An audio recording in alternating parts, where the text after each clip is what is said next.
online at 5hourenergy.com or Amazon. What's up, my friends? This is Francisco Lindor. This is Devin Williams. This is Luke Weaver. Bo Bichette here. You're listening to the home of New York Mets baseball. WHSQ and WCBS-FM HD2, New York. Don. I'll be licking the television screen. Licking it like it's ice cream. Hahn. Oh, the type of music I listen to would make you cry. And Rosenberg. I expect to be called ball coach. This isn't North Dakota. This is New York. This is Don, Hahn, and Rosenberg. The best threesome I've ever heard. On ESPN New York and streaming live on YouTube. 302 in the big city. Happy Monday, everybody. Don, Hahn, and Rosenberg hanging out with you till 7 o'clock. Full frontal today. Peter is in Italy, and he'll be gone for the week, but we'll hear from him tomorrow because he's got to make his predictions on the NBA Finals. How are you, buddy? I'm good. We now know. And it's we're going to party like it's 1999. You're going to hear that over and over again. All right.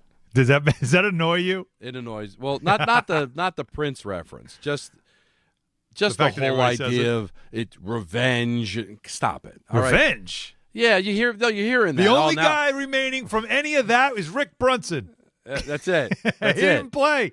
I mean, 1999, that's a long time ago, man. Yeah. That's 27 years ago. I understand that it's ironic, right? It's the same matchup that the last time they were in the NBA Finals, but I understand there's a little symmetry there, but revenge, you're going to have at least have a handful of players that played in that series. All right, first stat to throw even at left you, in the league. First stat to throw at you.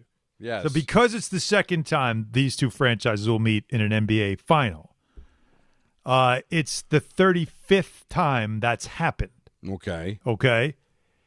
Of the previous 34 times, so it's not the first, it's meeting the second time. Oh, wow. So the previous 34 times, how many times do you think the team that won the first time won again out of 34?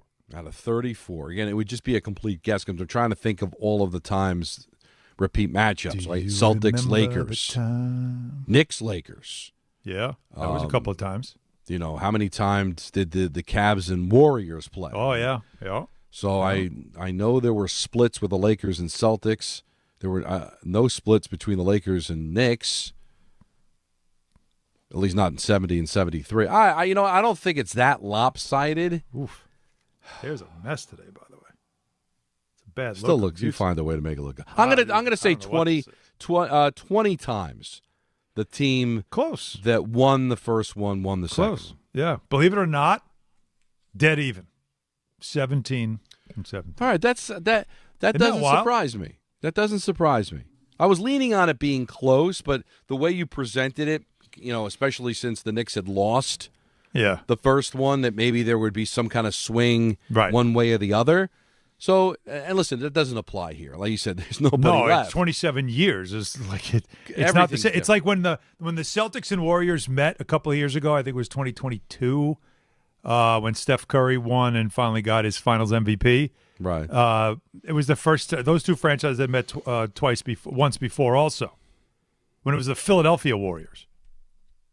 Back in the 50s. Long time ago. Yeah, forever ago. So it's a long time between meetings. Yeah, there's no correlation, no connection, no nothing. Other than the fact that Rick Brunson was on the roster and now his son is the star for the Knicks. Man, which all that does is tell you how long it's been since they met each other in the finals, right? And it's all of 27 years, and there's a perfect example of that. Now, we got a big show, like we said, full 4 hours today. The Giants went shopping. Oh, yeah. And everybody's talking about Berrios, OBJ returning, Smith-Schuster.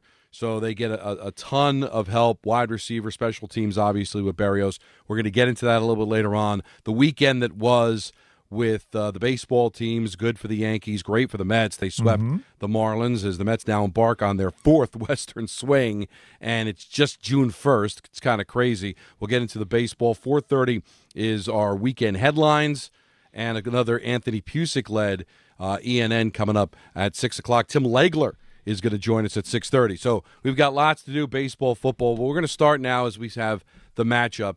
And, Alan, I know you were bullish, and you're going to give your prediction tomorrow with the rest of us. Yep. about just feeling good about the Knicks no matter who they were going to play. But this does look like yet another string of breaks for the Knicks because they got what is looked upon to be the lesser experienced, well, definitely the lesser team, the less experienced team. It's in the eye of the beholder whether they're the easier matchup. But I think this is what most Knicks fans wanted. Forget about 1999. It's just that I don't want to have to face the more experienced Thunder team that had won a Game 7 in the finals last year. Give me the more inexperienced Spurs team. They got them, but I kind of feel, and I've had a chance to sit on this since Saturday, that be careful what you wish for is all I'll say. Okay. Because I do think the Spurs present some problems for the Knicks. I'm not going to say problems to the point where they can't beat them, but looking at what the Thunder were by the end of Game 7, I wonder if this was the team all Knicks fans should have been rooting for in the first place. Yeah, I was saying it like, is it weird for me to think that I'd rather play the Thunder, the defending champs, for various reasons. One, to put away the narrative of, hey, they didn't beat anybody. So you knock off the defending champs. That's somebody, right? Also, I had this feeling of like a vibe of, if the Thunder were there after all the criticism that SGA has been taking and their style of play, you'd probably have most of the country pulling for you, which never happens for a New York team. Like right now, I want Knicks fans to understand one thing. Stop worrying about what everybody's saying. Don't pay attention. Your team is in the finals. They earned their way there. Don't look for adulation from everyone, national media, and all the talking heads. Don't look for that. What you want to be is the underdog. And by the way, despite the fact that this is a very young Spurs team, you're the underdog. I mean, they're not the favored team, and I didn't think they would be. So, that's got to go away first. Start there. But also understand that the Spurs and Victor Wembanyama feel like that next team, just like the Thunder last year felt like that next team. And both cases are right. These are two teams that are going to dominate the West for many years to come because of how young they are and how good they are. So either one, you're going to face a challenge. But I'll tell you what, this Spurs-Knicks matchup might be one for the ages. Could be. And when I say that, it's not just because of Wembanyama and all that stuff. It's not just because it's New York, big market, versus the San Antonio market, which is small. And it's not even because they've met once before in 1999. It's because if you've been paying attention, since Wemby came in the league, the last 3 years when these two teams have played each other, Don, I watched back a lot of this stuff over the weekend, just like, starting to do my prep. And I called some of these games. Don, these games have been epic. Mm. Like, I'll give you a rundown. Because first of all, no team has won on the other team's home floor yet.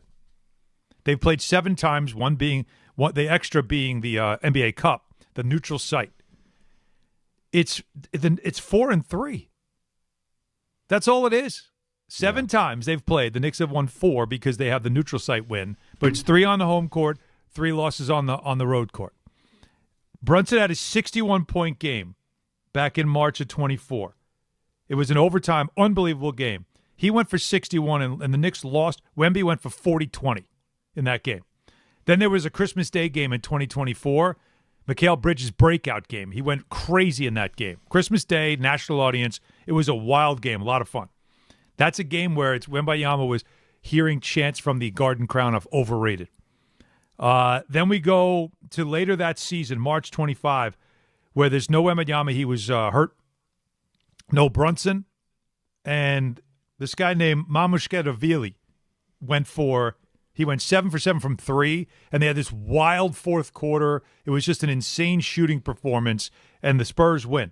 Then there's the NBA Cup game. We know how that game went. In Vegas, all the pomp and circumstance, a really, really exciting game. Nick Bench really played well. Tyler Kolek's coming out game, so to speak.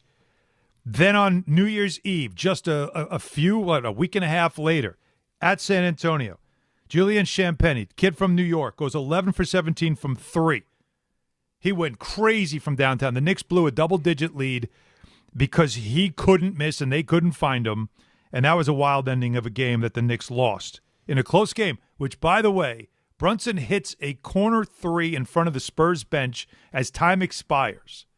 That a 5-point lead became a 2-point loss, right? Mm-hmm. I should say a 5-point deficit became a 2-point loss. Basket meant nothing. Spurs were not happy that he took the shot, and he told them to go take a walk. But there were a lot of people who put money on that game that lost money because of that shot. Sure.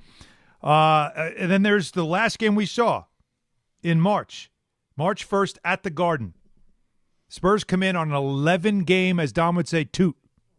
11 straight, tearing up the league. Knicks smoked them, blew them out, ended the streak. They took care of Wembanyama. It was a 114-89 finish. They ended up only losing twice from February 1st to April 2nd. And one of those was to the Knicks. The other one was to Denver. That's it. For 2 months, they didn't lose to anybody, but the Knicks are one of the teams that beat them.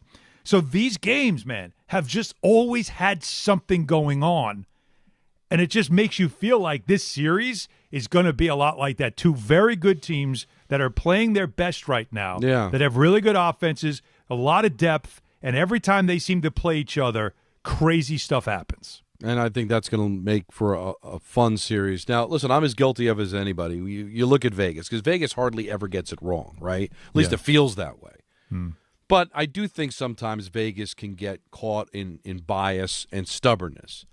And the betting public, too. But the perception is the West was stronger than the East, and they've never gotten off the fact that who was ever going to come out of the East, the West, especially when it was Spurs Thunder, that they're going to be the favorite against whoever came out of the East, and really have not spent, in my opinion, enough time looking at these two teams and what they've gone through. If there was no Vegas, if there were no odds, if there were no spreads, if there was no prognosticators, just your naked eyes would tell you the Knicks should be a favorite. They've won 11 straight games. They've got the scar tissue of what happened last year. The Spurs feel like they're early to the party. We've seen that before, right? Where a team just seems to be a year ahead of schedule. 95 Orlando Magic with Shaq and Penny. Or if you want to say what people thought it was the 96 Yankees, especially when they lost the first two games against the Braves, but history has shown they were a little earlier to the party in 95 when they lost to the Mariners. And the scar tissue of blowing that series what led to them learning from it and then being a better team in 96 and eventually winning. There's examples of being early to the party where that inexperience hurts you, and then there's times, you're early to the party, but you end up being the beginning of a dynasty, like the Patriots beating the Rams. They were the dog. Good reference. They were the Cinderella story, but nobody knew at the time it was the beginning of an absolute dynasty. And now you look back at it, it's the Patriots won a Super Bowl. So what? That's all they ever did. Yeah, right. Unless they were facing an NFC East team, they won. So we could go chapter and verse. The point is your eyeballs tell you that even with a compromised Thunder team, it still took the Spurs having to come back from 3-2 down and having to win in 7 in order for them to be able to advance. And the Knicks, 11 straight wins, more than anybody else in these postseason. And the most in their franchise's history. So if you look at it that way, you should feel pretty good.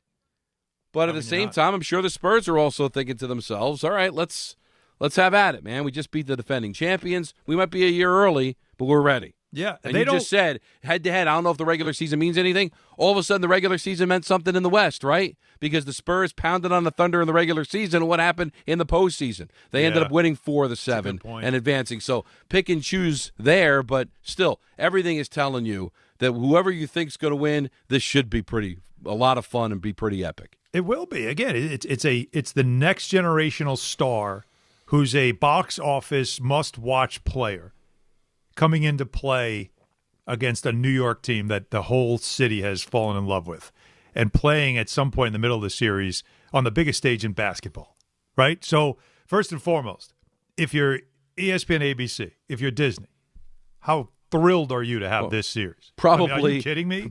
This should break records. Well, first of all, number one, kind of make up for last year, right? And number two, whatever they're feeling on the basketball side, I can tell you is probably the exact opposite they're feeling on the hockey side, with the Vegas Golden Knights taking on the Carolina Hurricanes. But still, but also a series that I think could be a lot of fun, but not sexy the way Knicks and Spurs are sexy. And it's Vegas. I mean, there's got to be a little sizzle there, right? Well, maybe. Well, listen, there's sizzle, but this is maybe, and we can get into this later. Maybe the most hated franchise in sports right now. Between how much they've won in the 9 years of their existence, the Tortorella's a very polarizing head coach. the Carter Hart stuff, with World Juniors and what he was accused of and being allowed to play and go from that to people thinking he shouldn't be in the league to now 4 wins away from winning a Stanley Cup. It's kind of mounted to where there's a lot of people who are like, you know what, I'm good. I'm not going to – and listen – And Carolina, the way they play can be mad. Carolina, right? the way they play, they're kind of, probably how people felt about the Devils back in the day. Although they've got a lot of good players. It's unfair, but let's face it, sexy, right? And some things are and some things aren't. Yeah, but it's not Connor McDavid, that's for damn sure. It's right, not Sidney Crosby. And listen, it's not Rangers Blackhawks, right? It's not two original 6 teams and all smaller market teams and all. But the point is we went through that last year, and people, instead of thinking about how unsexy Pacers Thunder were, they missed a hell of a series. There was a great they won series. 7 games. So and it had a lot of drama. As a sports fan, who cares about what the world thinks about it? This should be unbelievable theater. And think, again, like there's so much to it. And you're right about we always say how the regular season doesn't matter, but certain matchups, like like I just rattled off a 3-year history between these two franchises. They only meet twice a year, and this year happened to meet 3, and now they're going to meet for, it's at least 4 if we expect more games. They just seem to get the best out of each other. The games always seem to have some sizzle to it, and that's what you want. You want there to be some fun. There's a lot of connection between the two. You got Dylan Harper, the number 2 pick, played at Rutgers, lives here in New York. You have Julian Champagne, who I mentioned, another guy from New York, played at St. John's. So you have him. And did his dad win a national championship in soccer at St. John's? 1996, Frank Isola was on with Kay earlier and told that story that his dad won a soccer championship for St. John's they're New 30 York, years ago. They're a New York family. Was the coach Dave Mazur back then with St. John's? Was he there yet? But he was we'll talk about a guy that built the program. And then you have on the other side, Jordan Clarkson was a high school superstar in San Antonio. From San Antonio. A lot of family there. Mike Brown, family all lives in San Antonio. He's coached with all the different great coaches, Popovich being one of them. And then Jeremy Sohan, who the Knicks acquired, I think he was the signing, right? They didn't trade for him. I think he was waived and they signed him. He really hasn't played much, but he was a starter for a while with the Spurs. He was a lottery pick with them. And if you see this is a great story in the New York Post today, where and it's smart. They pull him aside, and they're like, all right, what do you know about Wemby? What do you know about the Spurs? And he's like, I've got a wealth of information. I know exactly what to do. I know his weaknesses.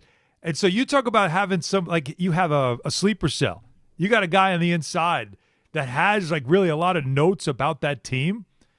It creates a lot of fun with this series. It should be great. It's 2 teams that both won their games by an average of double figures. The Knicks, 19.4 points per game.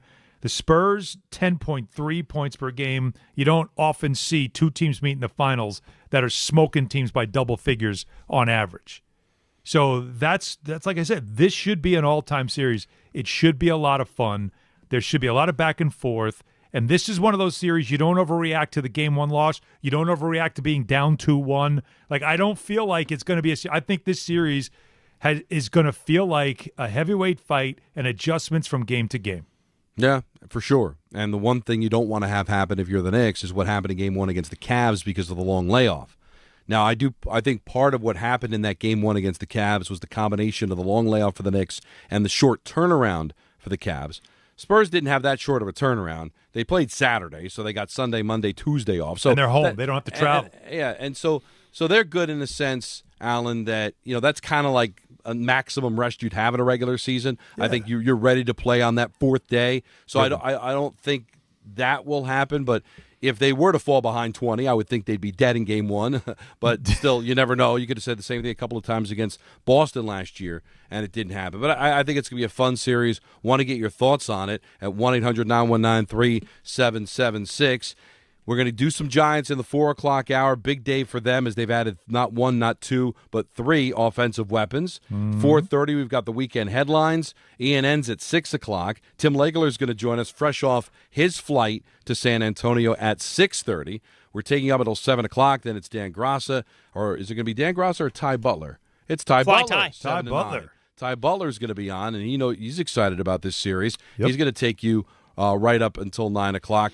But I want to get into this whole easy path stuff that the Knicks had to suffer through the last few days, and now the Spurs are starting to hear it. And I've got a theory on it all. So we're going to dive right into it coming up. 1-800-919-3776. We are just getting started. It's early on a Monday. Don, Hahn, and Rosenberg till 7 o'clock here on ESPN New York. FanDuel is giving you better payouts on same-game parlays all NBA playoffs long. With more ways to build and more value every time you play, you can stack your picks your way for every game, every matchup, and every moment. From spreads to player points to threes and more, build it all into one same-game parlay and go for bigger payouts. So if you're setting same-game parlays this NBA postseason, bet them on FanDuel. More options, better payouts, all NBA playoffs long. With more ways to build and more value every time you play, you can stack your picks your way for every game, every matchup, and every moment. From spreads to player points to threes and more, build it all into one same-game parlay and go for bigger payouts. So if you're setting same-game parlays this NBA postseason, bet them on FanDuel. More options, better payouts, all NBA playoffs long. Head to FanDuel.com/local to get started. FanDuel, an official partner of the NBA. Play your game. 21 and over, physically present in New York. For help with a gambling problem, call 877-8-HOPE-NY or text HOPE-NY 467-369. The Knicks. This is a team that is very talented and is playing its absolute highest level of basketball. The Spurs. The Knicks have been completely unstoppable. The NBA Finals. They will play for the Larry O'Brien Trophy. I talk about how great we are. It doesn't matter. We just got to worry about being ourselves and just stay locked in and, go win. NBA Finals Game 1 coverage begins Wednesday night at 7 on 880 and the ESPN New York app. Monkey Sports, built by players for players, is your one-stop shop for hockey, baseball, lacrosse, and more. Find top-name equipment and expert in-store services like sharpening, break-ins, and relacing. Shop in-store at Monkey Sports in Farmingdale or Woodbridge or online for all the top brands. Whatever your sports, Monkey Sports gets you game ready fast. Monkey Sports, where athletes shop. From your neighborhood stop to the city and back, New Jersey Transit keeps your day moving. Reliable, convenient, and ready when you are. We're on this ride together. So keep aisles clear, use headphones, and be mindful of fellow riders. Small actions make a big difference, especially during travel times. New Jersey Transit. Ride together, ride better. Plan your trip at njtransit.com. Hey, let me ask you something. Would you seat your 3-year-old child on a windowsill? Would you seat them beside a lit fireplace or by the deep end of a pool? One last question. Would you seat your child in a car seat that's not correct for them? Car crashes are a leading killer of children ages 1 to 13. Secure their future. Seat them in the correct car seat. For more information, visit safercar.gov/the-right-seat. Sponsored by the New York State Governor's Traffic Safety Committee. Good Karma Brands is proud to be an equal opportunity employer, providing equal employment, development, and advancement opportunities to all teammates and applicants. To learn more about careers with us, please send an email to talentacquisition@goodkarmabrands.com. That's talentacquisition@goodkarmabrands.com.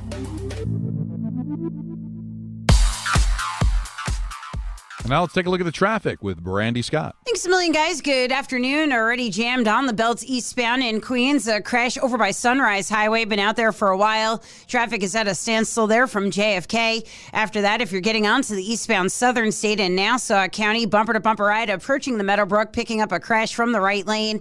Best if it's the outbound George, no delays on the Henry Hudson and West Side Highway. Cross Bronx westbound, your worst ride. You're crawling there from White Plains Road on through. Inbound George, no roadwork to slow you down. You're looking good on both the upper and lower decks. Outbound Lincoln already about 5 to 10. Outbound Holland 10 to 15. This report is sponsored by the Positive Coaching Alliance. Questions about youth or high school sports? Well, the PCA can help. It's a national nonprofit developing better athletes and better people through youth and high school sports. More info at positivecoach.org. I'm Brandy Scott on 880 ESPN New York. Evan Cohen here. In life, as in sports, the pros make it look easy. That's why pro golfers like Jason Day, Ben Griffin, and Patton Kazire trust the pros in lawn care. True Green. They have the experience and expertise to give you a lawn worthy of the PGA Tour. And since True Green does the work for you, you get more free time, or more tee times. So stop stressing over your lawn and start loving it. Sign up now at TrueGreen.com because nobody makes it easier to get a golf course quality lawn than True Green, the official lawn care treatment provider of the PGA Tour. In a world parched for excitement, one drink will emerge. Twisted Tea, the refreshing thrill ride of flavor. Recreating its classic role as the hard iced tea that goes down smooth. Twisted Tea doesn't just taste like real iced tea, it's made with real brewed tea and a 5% kick of alcohol. Taste the adventure with Twisted Tea Hard Iced Tea. Keep it twisted. Twisted Tea Brewing Company, Cincinnati, Ohio. Please drink responsibly.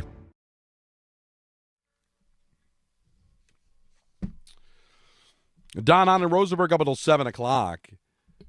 We'll get to the calls in a second at 1-800-919-3776. But, starting to hear a lot of it's Knicks fans, Alan, that are trying to counteract the whole, the Knicks had an easy road.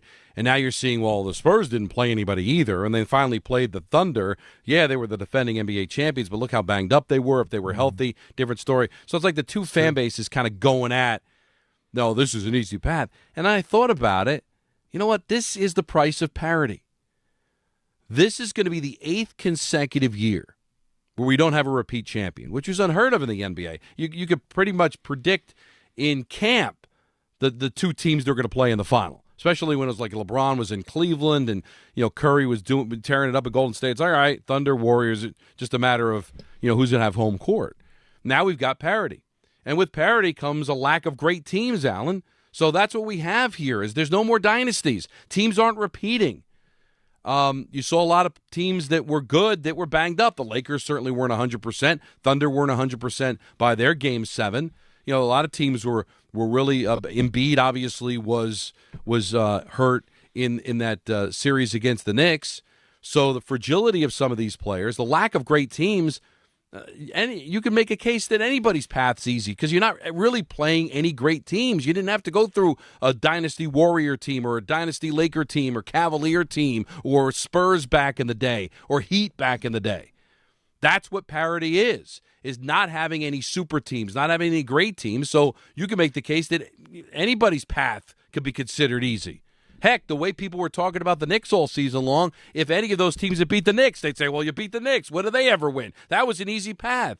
You see what I'm saying? I just think it's more what the league is than anybody having an easier path than anybody else. It's exactly that, Don. And that's why, like Draymond Green, did what Draymond Green does, which is a low-hanging fruit. And you say this all the time. It's the easiest take to have, is to just double down on the Knicks aren't winning because they haven't won in 53 years. So the odds are telling you you're going to be right. And if you're wrong, all you can do is say, oh, they proved me wrong. It's about time. It's such an easy take to have. But he decided to do it, and I understand why. He's shrewd. He understands this is going to get a lot of clicks. Yeah. This is going to piss off people in New York. It's going to get a lot of attention, and that's what you want. Because if he picked the Knicks, would anybody react or they go, oh, wow, even Draymond's on? Like, nobody would care. But because he says it, and he says it with such a voice of this authoritative voice, like, I know this. And then you have to look at his past to go, bud, hang on a second. First of all, the one Cavs team you beat was all banged up. The one time you lost because you guys got banged up. It's a battle of attrition. So here's your path. You ready? The Spurs in the first round played the Portland Trailblazers. Don, name one player on that team. I'm supposedly. And Portland's your team. They beat him in 5. Well, Lillard did go back, so there you go. There you go, attaboy. And he didn't play. But they have a nice young team, and they had a nice season. But, yeah. I mean, come on. Portland, that's a walk. Stop it. Okay? Second round was the Minnesota Timberwolves. That's a really good team. They've been to back-to-back conference finals, right? They have Anthony Edwards. But they had Anthony Edwards, who was playing on a hyperextended knee, who fought his way back just to play. So he wasn't right. They lost Dante DiVincenzo to an Achilles. He wasn't right. That Minnesota team got banged up going into that series. And they fought him for 6, but they just ran out. But that still was not. That was a compromised Minnesota team. And then they beat a Thunder team that lost 2 of their most critical pieces. And the joke is they played without 3 main pieces because Chet Holmgren didn't show up in the series at all. At all. My God, he was terrible. But A.J. Mitchell was a point guard who was they were starting him next to SGA because teams trap SGA and they want to get the ball out of his hands and not wear him down. That was working in the first 2 rounds. And then they lost him to an injury. And, of course, Jalen Williams, who's an all-NBA player, who's an all-star, who's a critical second piece. They didn't have him the whole series. He played 5 minutes or 10 minutes in game, 5? And he couldn't move. Or game 6, whatever it was, couldn't move. And so they're missing key pieces. So what is the path? It is sometimes luck. It's fortune. Yeah. It's the teams that can get through this battle. The hardest thing to do is to get to this round. Not because you're not good enough, but because the attrition of playing every night in knockdown, drag-out battles, you're going to lose people along the way. And the Knicks, knock on wood, despite Mitchell Robinson's whatever the hell happened to him in that pinky. Right. They got through this. And the time off allowed them to get OG back to where he was healed from that hamstring. They have been fortunate. And the Spurs, who had a couple of banged-up guys, De'Aaron Fox had a high ankle sprain he's fighting through. And then Dylan Harper had something as well that he fought through, a hip thing. But aside from that, though, they have been relatively healthy as well. That's how you get this far. Yeah, and hockey's got it on both ways, right? Carolina's a wagon, and they were the best team in the Eastern Conference, deserved to be there. Right. But Vegas came out of a weak Pacific Division, got a chance to play. Colorado swept them, but McCarr missed 2 games and wasn't 100%. McKinnon wasn't 100% after blocking a shot in Game 3. Yeah, you're going to get breaks. Sometimes you get the best team. Sometimes you get what you have here is just this is parity, and it's about getting hot at the right time and staying healthy and catching breaks and taking advantage of those breaks. Yeah, and there's nothing that anybody has to apologize. Spurs don't have to apologize by the condition of the Thunder. The Knicks don't have to apologize for their perceived easy path. Now it's on. And guess what? At the end of the day, they're going to still give you that trophy, and they're not going to ask you to have to prove in front of the crowd why you deserve it. The 4 wins in the finals is all you need to do. Now, we want to get to the phone calls at 1-800-919-3776, but Anthony Pusick has something very important to tell you. Oh, absolutely. Thank you, Don. New York, you need to hear this. This summer, all lines lead to the Champs Sports Fan Central Station, a soccer pop-up shop open right here in the heart of the city, 125 West 33rd Street. It opened this weekend. Chad Ochocinco was there. It's really, really cool. This is the soccer destination in New York. Jerseys for every national team you ride with, whether it be USA, Mexico, Argentina, Brazil, and many, many more, all under one roof. If you want to gear up, rep your country, and feel the energy of the city, Champs Sports Fan Central Station, 125 West 33rd Street. That is where you need to be. Well, thank you, Anthony. Now to the busy phones at 1-800-919-3776. Sebastian in Queens, you get us started here on Hahn Rosenberg. Hey, guys. Today. What's up, baby? What's up? Not much. Hope you guys had a great weekend. I just wanted to make a couple quick points. So, Don, back to what you had, you made a point was, Knicks fans, be careful what you wish for. And I am definitely one of those people that wanted the Spurs because we had success with them in the regular season. And I didn't want to play the Thunder. Not because I'm scared of them, but because I wanted to watch good basketball. I don't want to hear the whistle go off every 2 minutes for something Shea does. I didn't want to deal with Lou Dort or Alex Caruso antics. I just wanted to watch good basketball. So I wanted the Spurs. But seeing them win this past Saturday or Friday, one of those days, and seeing the emotion and expression on Wemby's face just making it to the finals, that's somebody I'm scared of. That is a kid who wants this, and a hungry team is a dangerous team. So that's just something it's going to be a great series no matter what, and the Knicks are going to win. But seeing something like that just makes me worried because Wemby is going to go all out and just try to win and try to take over and try to push this team to the edge. But no matter what, Knicks got this. We're stronger. We're well matched against the Spurs. So I just think it's going to be a great series. But we cannot take our foot off the gas pedal because the Spurs are hungry. Well, and I think the Thunder just took it for granted. When you get to the finals, there is no foot off the gas pedal. You never have to worry about that. There's no complacency. There's none of that. I have been talking about this Spurs team all season because they have caught my attention, the way they play, those 4 young guards they rotate out. They are more than just Wembanyama. He's special, there's no question. But those 4 guards, man. And I got to also add this part, Don. I know this, and I'm not trying to beat them while they're down, but I'm just glad it's not the Thunder for this reason. Like, nobody wants to watch that. Nobody wants to watch that with SGA and the flopping and we don't have to discuss any of that over the next 2 weeks. I think that's a win for the NBA and it's a win for basketball because that would be, unfortunately, a huge part of the conversation, especially because you're playing a team in New York where everything gets magnified at a whole other level. We don't have to deal with any of that stuff, which I'm glad for. Manny in Flushing, you're on Don, Hahn, and Rosenberg. Hey, guys. How y'all doing? Good, What's man. up, You? Manny? I'm good, man. Thank you for asking. Listen, man, I mean, I can't wait for this series. The Knicks and Spurs, reminiscent of 99. I was 5 years old when it happened.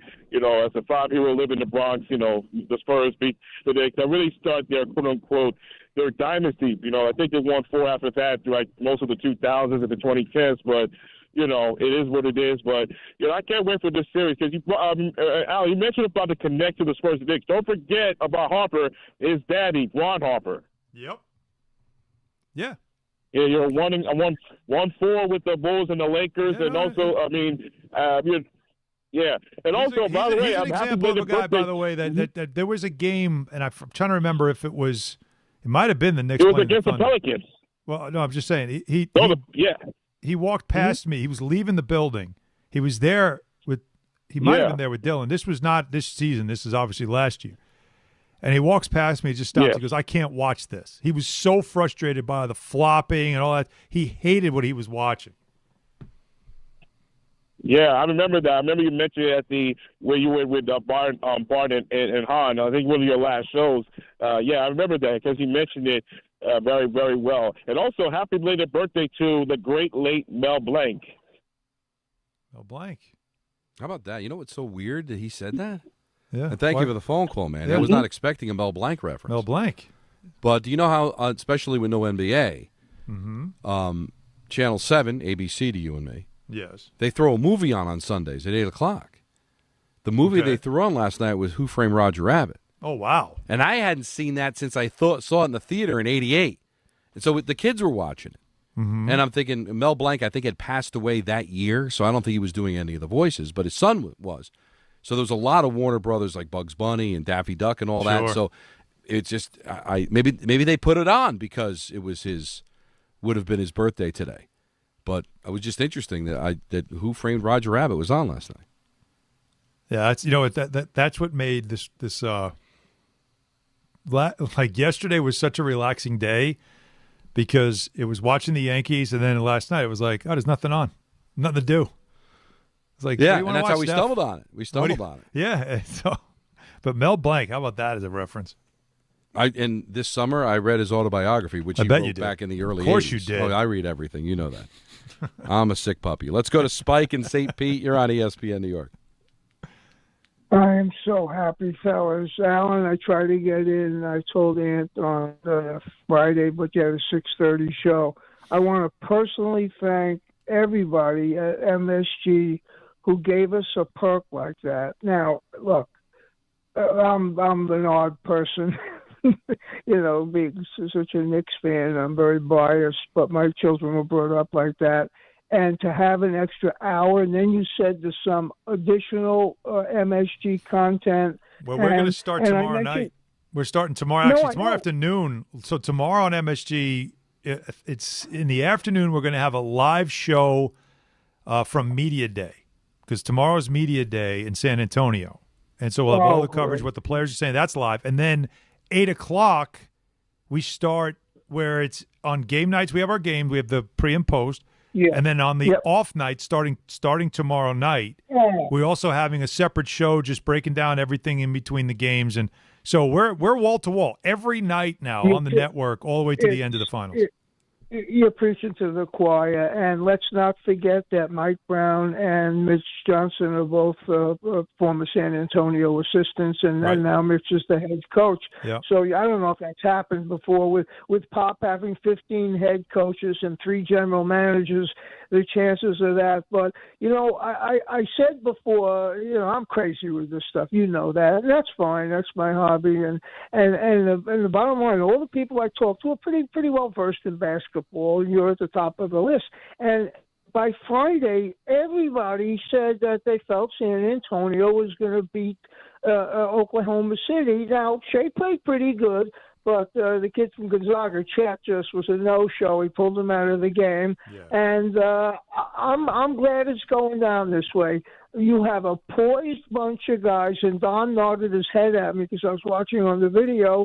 Yeah, he says, we'll make our predictions, and I understand how you could feel that way. Corroborating what I said. Look, the 11 games, every statistic and every analytic, it's like held in the history of the league with the differential. Throw all that crap out. Throw the 3 games out. And 1 game didn't even count statistically. I just think 28 to 30-year-old poised veterans over 20, 21, and 22, the 3 top players, it's got to have some effect on it. Are they better athletically? Of course. Are they younger? Of course. But the Knicks have played, I think, 41% fewer games in the last X amount of days. That's got to pitch into this thing. It's got to be a benefit. And whatever happens to Mitch, I don't care because we're deep. They're younger, they're more athletic, but those legs got to give at some point. And I really think the Knicks are going to win this. And they're underdogs, but I think they're too big of an underdog. And thanks for everything. Please tell the executives at MSG that one of the hundreds of thousands of people that don't miss a second of it is very grateful. Well, that's why they do it, Spike, for fans They're like listening. you. And you're someone that if this happens, man, I'll be happiest for you because you've been a fan for so long, not just of the Knicks, but of this radio station, of the show. And I'm really hoping that they're able to bring it home for you. But he did touch on something that he thought was a positive that could end up being a negative. Don Hahn Rosenberg taking up until 7 o'clock here on Don Hahn Rosenberg, ESPN New York. The New York Knicks, the NBA Finals. You know who the face of the NBA is? Right here in New York, Jalen Brunson, baby. He's the face of New York. We deserve this. Bring them all on. Let's go, boys. I haven't even slept yet, so I don't even know if it's sunk in. They are locked in. They're healthy. They are rested, but they are the team that's going to be the underdog in the final. I love it. Go, New York. Go, New York. Go. NBA Finals Game 1 coverage begins Wednesday night at 7 on 880 and the ESPN New York app. I'd finally have time to reread my favorite fantasy book. Dig deeper. We're imagining winning the New York lottery here. Okay, I'd build my own reading nook right where the sun hits. Getting warmer. The French sun. I'll buy a villa in Marseille. Wait, what's the French word for sun? I don't know, Kathy. You're the reader. Okay, I'll hire a tutor to learn the French word for sun, then the words to negotiate real estate, then I'll buy my own French library. And to think you just wanted to reread a book. New York Lottery. Can you imagine? Play today. Please play responsibly. Must be 18 plus. Gambling problem? Call 1-877-8-HOPE-NY or text HOPE-NY. Want to earn extra revenue for your business? Amazon Hub Delivery is looking for local business owners to assist with deliveries. When you become a partner, you and your staff will deliver packages to customers in your area on a schedule that works for you. With each package delivered, you'll gain extra revenue and exposure for your business. Plus, Amazon Hub Delivery makes it easy to get started. There's no upfront cost, delivery experience, or long-term contracts required. Sign up to learn more at Amazon.com/Hub Delivery. That's Amazon.com/HUB Delivery. You matter, and so does your well-being. If you're facing tough moments, struggling with anxiety, depression, thoughts of suicide, or substance use, help is here anytime you need it. Call, text, or chat 988 for free confidential support. New Jersey's 988 Suicide and Crisis Lifeline is here 24/7 for you or someone you love, with trained counselors who listen and care without judgment. You matter. Remember New Jersey's 988. A message from the New Jersey Department of Human Services. Harry Douglas here to help you get in on the sweet life with Cotton Candy 5-Hour Energy. It's that classic throwback cotton candy flavor, but with 0 sugar and a 5-hour energy boost. I keep these with me so I can tackle that sweet tooth with a tasty caffeine kick and no guilty sugary aftermath. Bring on the sweetness with Cotton Candy 5-Hour Energy Shots. Cotton Candy 5-Hour Energy. Available online at 5hourenergy.com or Amazon. We expect our information in real time. US Med carries continuous glucose monitors, which provide real-time readings of blood glucose levels. US Med is an approved provider for Medicare and over 500 private insurers. So call 888-665-0696 today for a free insurance and Medicare benefits check as easy as... That's 888-665-0696. Harry Douglas here to tell you about Fruity Rainbow 5-Hour Energy Shots. It's a fruity candy flavor explosion, and I mean explosion. Fruity Rainbow 5-Hour Energy Shots, a 0 sugar treat that's sweet tooth approved. These can take care of my candy cravings and provides a tasty caffeine kick without all the sugar. Fruity Rainbow 5-Hour Energy Shots. Get candy flavored chaos with Fruity Rainbow 5-Hour Energy Shots. Available online at 5hourenergy.com or Amazon. Okay, class, let's begin. Psst, love your boots. I just sold a pair like that on eBay. Oh, really? Yeah, it took like 2 seconds to list, and they sold almost immediately. I've been selling everything lately. Some chunky boots, a faux fur coat I never wore, and a vintage chair that was more of an expensive clothing rack. You know, I actually bought these on eBay. Wait, are you Kitty Sell Stuff from Brooklyn? Okay, quiet, please. Find what you love, sell what you don't. eBay. Things people love. For the first time since 1999, the Knicks are headed to the NBA Finals. And the 27-year wait is over. They will play for the Larry O'Brien Trophy. 4 wins away from an NBA championship. This group got tighter and more accountable as the days got closer to June. Thanks to all our New York Knicks partners this season, including Wild Turkey Bourbon, Citywide Window Cleaning, DraftKings, and Total Orthopedics and Sports Medicine on ESPN New York. Hey, New York, are you okay to drive? No, really. Did you know just one drink can lower your inhibitions, slow reaction times, and reduce coordination? That single drink causes your judgment to be altered and makes it harder to track moving objects. The risk you take by getting behind the wheel is not worth your life or anyone else's. Call a cab. Hey, I'm looking for a cab. A ride share, a sober friend, or take public transit. The New York State Governor's Traffic Safety Committee is reminding you to always drive sober. Prizes, flyaways, even cash money. You want it? We've got it. Find a list of all contests and official rules by visiting ESPNNewYorkContests.com. That's ESPNNewYorkContests.com.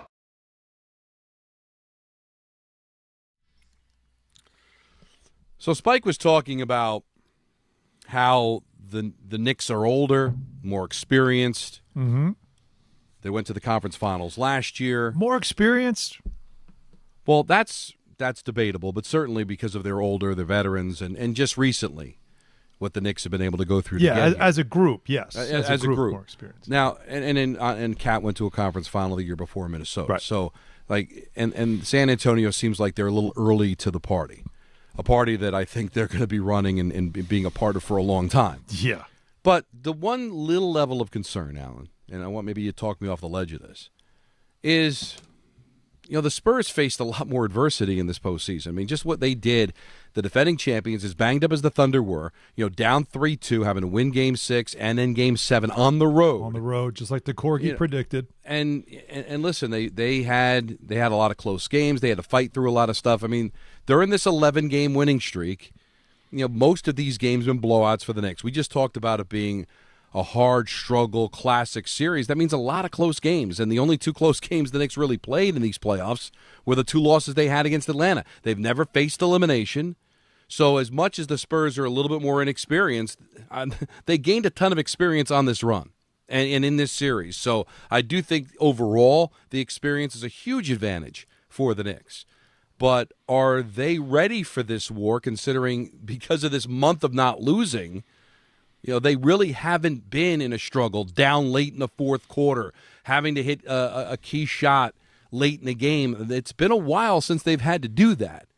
And is that something that maybe can be, right now at least, an advantage for the Spurs? Is it crazy that I think that they're actually looking forward to it? As much as it's especially like, to get out of the 2 times they were close and what happened. Well, because think about it. Like, as a competitor, after there's a while, like I remember, I believe it was after the Sixers series is the last time Brunson and Hart did a podcast episode. And I remember them both like being surprised that they were waiting for the Sixers to punch back. And they're like, they're just not punching back. Right. Like, when you're a competitor, as much as you love to just blow teams out, you kind of want to be in the fight. Like, you want it. You want to go back and forth. You want to see a team challenge you. They've made teams quit, Don. Like, that's what I mean about this run. We can't overlook the fact that they made 3 teams quit at home. Yeah. Quit. And you can't say that that's an easy path. What you did was you made somebody submit, tap out, say no mas, throw the towel in. At home. At home. Which, if it was an easy path, that's what you should do to inferior teams, right? Yes. Beat them into submission. Yeah, but the fact that you were doing it like every series, nobody does that. But I think sometimes, though, as a competitor, you're like, come on, man, punch back. Let's go. Like, give me something, because you want that. You want to feel like you're in something. And so, in a weird way, I think this Knicks team will welcome playing a team that's going to punch back, that they know will be a worthy adversary, that they can now test themselves against. I think all that stuff is a good thing. But you're not wrong, because you can also worry about not having the calluses, the steel, like whatever you need that, I got some scars now, I got some blood on me, and now that's the scrappier team. The Spurs have had to be way more scrappy, but it's not because the Knicks weren't scrappy or tough. It's just that their opponents laid down. And so that's another thing that I'm really curious to see early in this series is, are we going to get some haymakers thrown at each other and sit back and watch us going like, oh, my God, this game's unreal. Yeah, that's what you're hoping for. Yeah, I mean, listen, everybody would love to see 15 straight wins, win the championship, just keep the wagon sign up for it. Going down the road. That's not going to happen. No. I mean, and one of the biggest reasons why it's not going to happen is that when you're trying to slay the dragon, you're going to face that adversity. You go look at that 94 Ranger team. They ran through the first 2 rounds, and next thing you know, they're down 3-2 to the Devils, and they needed the Mateau goal and ended up going 7 with an inferior team in Vancouver. Why? Because you really think it was, after 54 years, it was going to be easy? Right. You think after 53 years it's going to be easy? Right. Wasn't that they lose Game 5 at home? They had the chance to win Game 5 and lost it? Yeah, they got blown out in Game 5. They did fight back and made it a little closer, but they were like down 6-3 going to the third. I think they scored a couple of goals to make it interesting. Then they went to Vancouver and weren't even in the game, and everybody said, well, because they wanted to win it at home, bull. You don't want to take that chance, because it was a 2-1 final in Game 7. Yeah, where you had a face-off of the defensive zone with like less than 2 seconds to play. Yep. Because it's hard, man. And you just, as much as you'd sign up for it to be easy, there's going to be adversity you're going to have to face here. You're going to get punched in the face at some point. There's more story to tell, though. It's right. Like, come on. Like, I know as a fan you want it easy, but I'm sorry. Like there's more story to tell when again, look at the Spurs story. They were down 3-2. They had a must-win at home in a Game 6. Wembanyama had never faced elimination like this before in his career. It's his first time feeling that. The pressure of having to win. And he played great, and the Spurs played great, and they got to a Game 7. And then you're like, well, look, defending champs at home are not losing a Game 7. I certainly did not believe it. I didn't think so. I thought the Thunder were going to blow them out. Like the Thunder are the defending champs. They are not losing at home in a Game 7, but at least the Spurs pushed it to 7 games. And then they came out of the gates like they had nothing to lose. Yeah. And that's, to me, what makes them scary, is they play like they know this is just the beginning. I wonder if the Knicks are going to play like they know this is our window. We got to do this now. You want to have a little sense of urgency for sure. Let's go to Flavio in Brooklyn. You're on ESPN New York. Hey, Don. Hey, Alan. What's up, Flavio? A couple of nuggets I wanted to say. One, excited for this series. I did want the Thunder. I did want the easier path as a Knicks fan. Considering that you had A.J. Mitchell and Jalen Williams both hurt, I felt like that was going to be a lot easier of an opportunity compared to Wemby now in peak form. Alan, I have a question. So with Wemby being 7'5" or 7'4", whatever the height is, right? Right. I know he absorbs a lot of real estate on that court. Would it be perfect if you're Mike Brown? Would you try to avoid having Mitchell Robinson and Cat at the same time, considering that Cat can pull Wemby from the perimeter, yes. from the center of the court, right. And you can have your Mikal Bridges, OG Anunoby flashing through, and you can have Cat being your point forward. I feel like that might be the best option to have Wemby away from the center of the court because Jalen Brunson is going to need a lot of help in this series, and he's going to need Cat, and he's going to need his wing players to do the most out of this thing. So, what would be the best game plan you would provide outside of that nugget?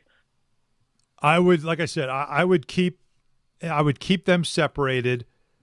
They have a thing with Wembanyama and Cornette playing together. They call it French vanilla. And they didn't use it like I thought they would against the Thunder because the Thunder play Holmgren and Hartenstein, two bigs together. But they didn't. They played small against it, and it worked to their advantage. So I don't know. I don't expect the Knicks to try to play this double big lineup or anything like that like the Thunder did. I also think Towns, this is a critical series for Karl-Anthony Towns' ability to shoot the three.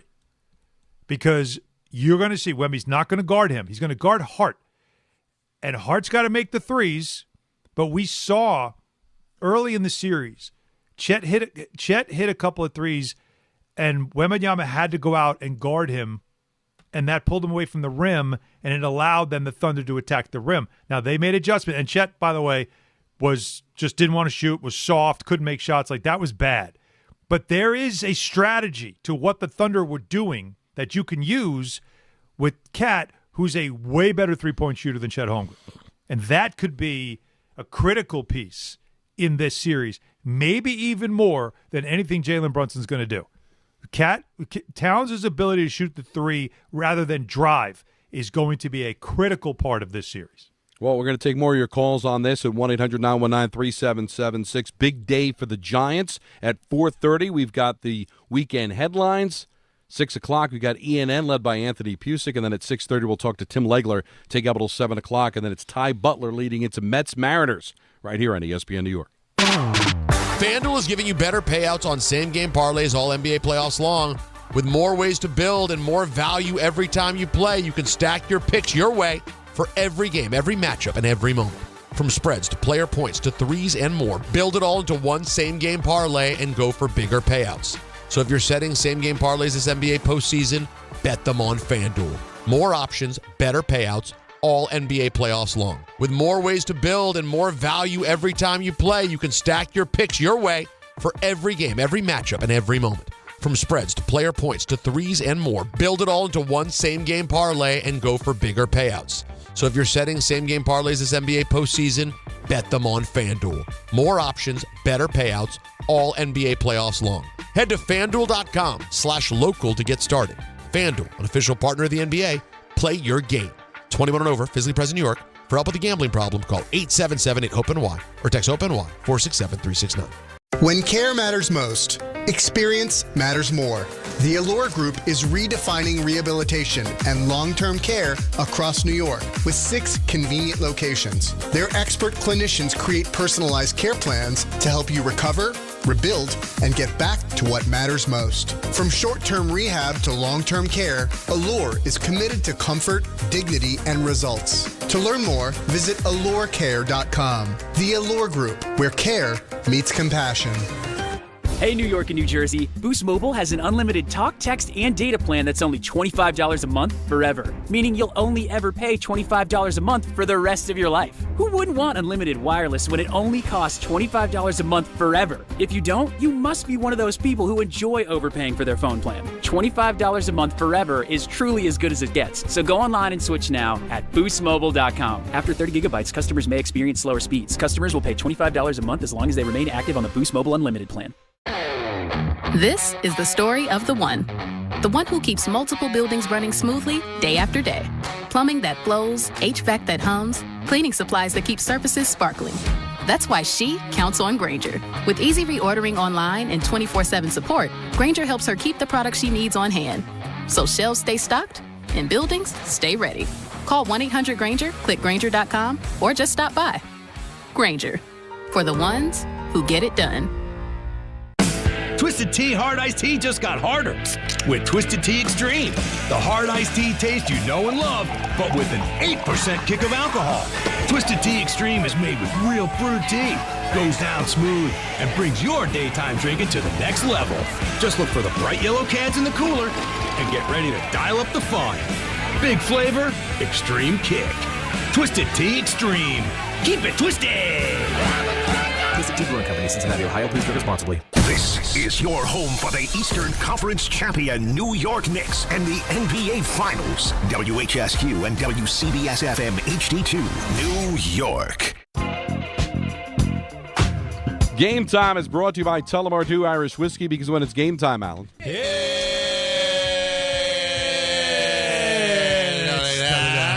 It's totally time. Just one local in action tonight. The Mets face the Mariners in Seattle with coverage immediately following Ty Butler at 9. Tullamore Dew, the original triple distilled, triple blended, and triple cast matured Irish whiskey. Be sure to grab a Tullamore Dew or try the new Tullamore Dew Honey during today's action. Glasses up to enjoying Tullamore Dew responsibly. We've got weekend headlines coming up at the bottom of the hour. I have booked a guest. Alan's been great booking guests on his own, a lot of Knick connections, obviously, during this run. I have procured a guest for our weekend headline, so hopefully that's okay. Really? All right, I'm looking forward to this. Until then. Love it. So, obviously, a lot of Knicks. Big baseball weekend for the Mets and the Yankees. But what an out of nowhere day for the Giants, right? Yes. You think, all right, I'm preparing, getting ready for the show, and then all of a sudden, Braxton Berrios signs a contract. That's nice. Nice weapon. Good athlete. Good for special teams. The Giants have been brutal at that forever.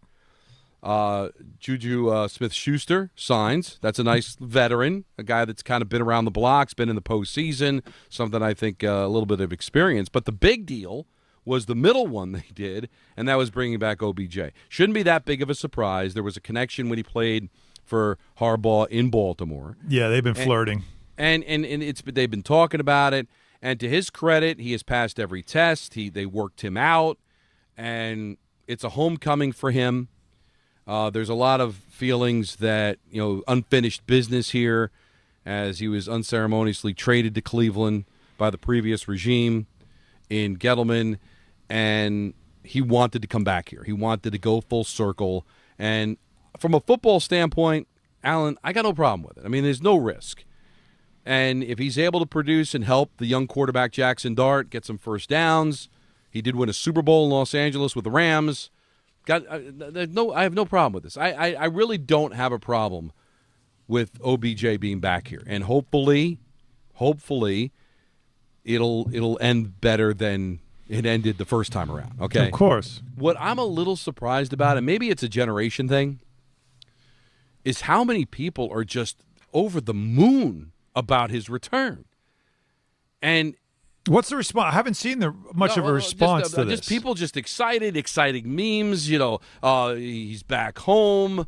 Oh, this is amazing. I can't believe that OBJ is back. This is great for the organ. Just over-the-top responses from people about him being back. And again, I got no problem with that. Mm-hmm. But I do think there was a younger generation that, hey, they went 11-5 that one year with him, that first year with Banana McAdoo. Boat team. And it was all because of him and Eli. Eli was just pitch and catch to Odell, and they go 11-5. But what I can't get over, whenever I think about Odell Beckham Jr., is how it kind of just turned the franchise in the wrong direction. And it wasn't all his fault. What OBJ did was bring out the worst in the Giants organization. Wow. When he made that catch on that Sunday night game against Dallas, maybe one of the greatest catches of all time, it created a diva, even more so than most wide receivers are. And because the Giants organization at the time wanted to get into the Super Bowl for Eli and felt they could do it, and Tom Coughlin hanging on to his job like grim death, catered to him because he was their best player and he was their only chance of greatness. Like I said, he was the major reason why they went 11-5 that year, and they got spanked by the Green Bay Packers at Lambeau because you had the boat cruise. All right, and that, again, not all his fault. Everybody loves Victor Cruz. He was on that ship too. All right, yeah. But I keep going back to the game against the Panthers with Josh Norman, and Josh Norman was just as at fault. Old-time Tom Coughlin would have pulled him from the game. There would have been something, but Tom couldn't do it because their only chance to win was if Odell was in there. It just brought the worst out. And so, again, it's not all on him, but when I think of OBJ, I think of what could have been, what might have been, not what was, because what was wasn't very good. And I keep going back to that damn catch. They lost the game anyway. So I don't celebrate that catch. The same reason I don't celebrate the Zelapukin goal in Game 7 against the Rangers as a Devil fan. The same reason I don't celebrate the Chavez catch at Game 7 against the Cardinals. Great moments that happened in a game you lost. So a certain younger generation might think how sexy it was. It's not going to go. He's not going to be that. He's not that anymore. But I'm just hoping that he can help them win and just have better closure. I don't mind this deal. I'm not knocking the deal. I would have done it too. And I do think it has a chance with some grown-ups in the room now with the Giants organization of not feeling like they had to hold on to their jobs to not let it be a problem. But I don't have fond memories of the first time around with OBJ. I don't. And so I don't celebrate it in that way. I look at it as a nice, solid signing by a guy that knows what he's doing in John Harbaugh to bring out the best in a really talented wide receiver that it's at the end of his career but still might be able to help them do something. But I don't celebrate it for what was because, to me, what wasn't great. Well, the first 3 seasons were pretty special, 1,300 yards a year at least. And I think it's from there that really set you off, right? Because that's when he became the crown jewel of the future of the Giants. And there was, the Giants were never a franchise that let the players run the team. Yeah. TC had to have that meeting with the players that this was the turning point for him and those veterans back then before the Super Bowl years, where the players wanted more input because he was from the old school. I make the rules, you follow them, that's it. And the players wanted to have a little more say. And he's like, all right, you guys are vets, I respect you. We'll have this, collaboration of the veteran guys will come together, and you can come to me when there's something the players want, and we can talk about it, and I'll be more open to it. And a lot of guys to a man say from that moment forward, it's when Tom Coughlin and the players really started to develop a better relationship. Mm-hmm. This is different. This was a young player who was electric. There's no question about it. But a franchise that started catering to him, and he had no resume. He wasn't Justin Tuck. He wasn't guys like that should have a say. He was new to things. And the whole banana boat thing, that should have told you already that there was no true veteran leadership on that team that would have told those guys, number one, don't do this. Number two, don't post that. Because it's really the photo that got everybody in trouble. If nobody posted that photo, nobody really would have known the story, and nobody would have cared. But they posted it, it looked bad, and then they looked awful in that game. Remember them going out in Green Bay with the shirts off, too, for pregame? Yeah. It was stuff like that. That's when the Giants stopped being the Giants. And it was a very awkward transitional time for them. It's why Tom Coughlin really ended up walking away, or they moved on from him, because he realized, I can't coach this way. I can't have to cater to players who are going to act this way. Well, I look at that quarterback room now, Don. I asked this question. Who is the adult in the room? In a weird way, you know who it is? Yeah, Jameis Winston. No, I'm sorry. Wide receiver room. I meant wide receiver room. Wide receiver room. Who is it? Well, who's the adult in the room? The adult in the room. It's him, I guess. It's Odell. Right? Who else would it be? Neighbors isn't going to be there. He's got a ring. He's still a kid. But he's also 33 now. He's kind of seen it. He's been there. I'm sure he looks back at some things and cringes a little bit, right? Mm-hmm. Now, I'm not saying he's going to be this leader with a big voice, but when you think about it, so Smith-Schuster is also a guy. Though Matt Nagy knows him from Kansas City, so he must know, he can run our system. I know what I can do with him, and this is a good guy to bring in. But JuJu's a guy that's been good, and he's also been maddening as well, right? Yeah. Throughout his career. So, and then there's Neighbors, which is probably the secret that the Giants are whispering out loud. We don't know if he's going to be ready. He's not and even when he is ready, we don't know how good he can be right out of the gate with this knee thing that's going on with him. So we need to get some vets around our young quarterback and have some talent out on the field so that our young quarterback can do more than have to run, that he's going to have plenty of options to throw to with experience around him so we can protect him not only from himself from running, but also from having just one option to throw to. Yeah, the first thing I thought of was that they're telling you that they need options because Neighbors may not be ready. And then when he is ready, will he be 100% to be it takes the pressure off that they drafted? Yeah. And the other thing it tells me is when I see all of what they've done is that this is a humongous year for Jackson Dart. Because I will defend Peter in this one thing. But let's not anoint him yet. But it feels like he's been anointed as the next great Giant quarterback. And I think there's potential there, but it can get derailed. And certainly if he has a bad year and you don't have him the right weapons, it's going to look bad for him. And you've got a new head coach and there's expectations, and he wants to try to make sure he's got weapons, guys that will catch the ball for him. So for that, I agree.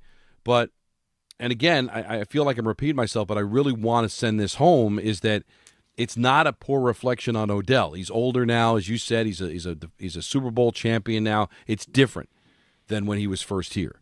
I blame everything that was created with Odell here. And you go back to that game, 2015, against the Carolina Panthers, lost that game 38-35. The whole game was Odell and Josh Norman fighting with each other, taking bad penalties. Coughlin couldn't do anything about it. But the Giants were 6-7. They were coming off a win against Miami, trying to climb back in to a wild card spot. They lost that game, dropped to 6-8, and then they ended up losing out at Minnesota and home against Philadelphia, finished 6-10. Tom Coughlin was out of a job. This great head coach, who I think deserved to be in the Hall of Fame, was forced to make decisions based on what was going to give him a chance to save his job. Think about that. And it was just all created by this. Of course, he was a singular talent. He was great. They make the playoffs because of him. You just gave all the stats. He hit this city like gangbusters those first 3 years. Well, he was box office. But looking back at it, and I'm not even talking about marrying the net and fake dog peeing on the logo in Philadelphia. Like, I'm not even talking about that. I'm just talking about he went all in. He came at the worst possible time for this organization. They were trying to get Eli a championship. It started everything. It started the roller coaster, whatever, the merry-go-round of coaches that kept being brought in from McAdoo to Shermer to Judge, like over and over and over again. The wasting of money, the drafting of Barkley, all the things that ended up being huge mistakes at the time were all created because Odell was so good. It gave a false perception of where this team was, and it just never worked. And then they blame him and ship him out as if he was the cancer, not even realizing that they were the problem. They didn't know how to handle this, all right? Because they're all divas, right, Alan? They're all the great wide receivers are divas. They just are. And it's all about whether you can handle them or not. Yeah, they're all going to be a pain in the ass. It's how you can manage them and handle them and also let them have their moments where they just get – look, they all get emo. They all get frustrated. They all get – look right now at the Eagles. Has A.J. Brown been traded yet? Because we know he's being traded. It's June 1st. This is when he's supposed to be traded. It's supposed to be to the Patriots. But it's like, why the hell would you trade that guy? Why? And then you look at Tennessee and go, wait a minute, you had him and you traded him? But that's what happens with these guys. I mentioned Smith-Schuster. Look at Pickens right now in Dallas. Dallas is like, okay, you gave us a nice year, but we still don't trust you. Don't trust you. Couldn't handle it. So it's not about OBJ, the player. It's just about the circumstances. So I don't look back at that fondly. And that catch is all whenever they show that catch, whenever there's a great catch and you watch SportsCenter or halftime, they always bring that catch back as if it's a great moment in Giants history. And to me, it's one of the worst moments in Giants history that really opened the door to show you just how weak this organization was to handle such a thing, the compromises they made to make OBJ be the man. It led to them hanging on to Eli too long. It led to every bad decision, every single one. And it was bad circumstance. So I'm sorry. I can't not think about that when he brings him back. But all right, I'm hoping that maybe there'll be better closure. That's all. All right, with that in mind, because that is the truth. Sometimes when you have these types of players, strong-willed, big personality, command-the-room type players, you don't have strong leadership, you know what's going to happen. It's going to fail miserably. That player's going to get what he wants, and at some point it's going to blow up the whole room. Now, he's older. It's many years later. He's more experienced. You don't expect he's going to have this same type of personality. He just wants to be part of something right now. He can't be the lead dog. Right. But with John Harbaugh now in charge, do you feel better about the franchise when you bring in players like him? And again, I'll say JuJu as well. Like, these guys are just, this is how they get. Well, I'm not getting my catches. I'm not getting my targets. I'm not happy. And then you let the world know about it. Do you? And even Jackson, you got to manage him too now. He's starting to feel himself. Yeah. So with that in mind, having a guy like Harbaugh, does that make you feel better because you don't think this stuff will get out of control? Yeah, because the biggest thing is that John Harbaugh is not in any fear of losing his job. Listen, I would have. You asked me about Tom Coughlin. I'm like, Tom Coughlin's the perfect coach. He's not going to cave. But all of a sudden, you're 6-7, 3 games left in the season, and the guy doesn't want to get fired. Yep. You know, and that look that Coughlin gave John Mara after his press conference, and all, it was the beginning of the end of this organization. So it really true. was. You know, because of the fact that everybody was on edge and Tom Coughlin's fighting for his job. John Harbaugh's not fighting for his job. He just got here. And he also had Odell in Baltimore. It's his idea to bring him in. Yep. So, again, I got no issue with that. But just like the New Jersey Devils bring intensity on the ice, Viking Pest Control brings the same level of protection to your home. And I know this because I use Viking at my own place. The season may be over, but pests are always in play, especially this time of year. You want to barbecue outside, have people over by the pool, and the last thing you want is them, swatting mosquitoes away and flies and bees and all that. You want to make sure that your home is protected. So it's time to lock it down. As the pest control provider and proud partner of the Devils, Viking delivers 45 years of trusted experience to keep ants, cockroaches, stinging insects, rodents, mosquitoes, and more out of your zone. Their local team builds a personalized game plan that actually works, and when you bundle pest control mosquito services, you score big savings. One call, one company, total peace of mind. Visit VikingPest.com, protecting your home inside and out. 1-800-919-3776. Your thoughts on this? Let's go to John. He's in Sloatsburg. You're on ESPN New York. What's up, man? How you doing, fellas?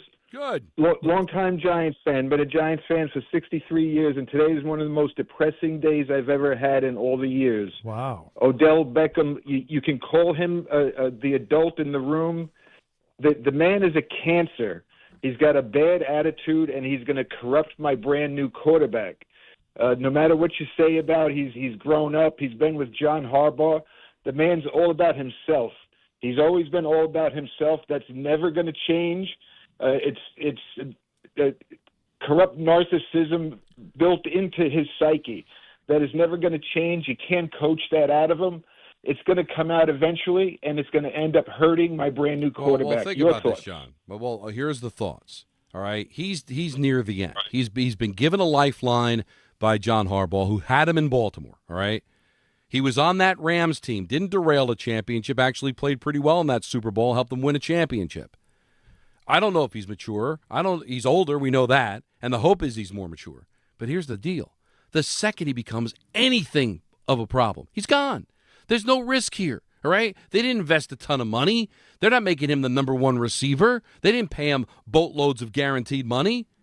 He's coming here with his hat in his hand trying to extend his career. He wants to be here because he wants closure. This is the franchise that drafted him. He didn't like the way that it ended, and he wants to make up for it. So he's motivated to try to keep his career alive and change the image, John, that you have of him, which isn't wrong.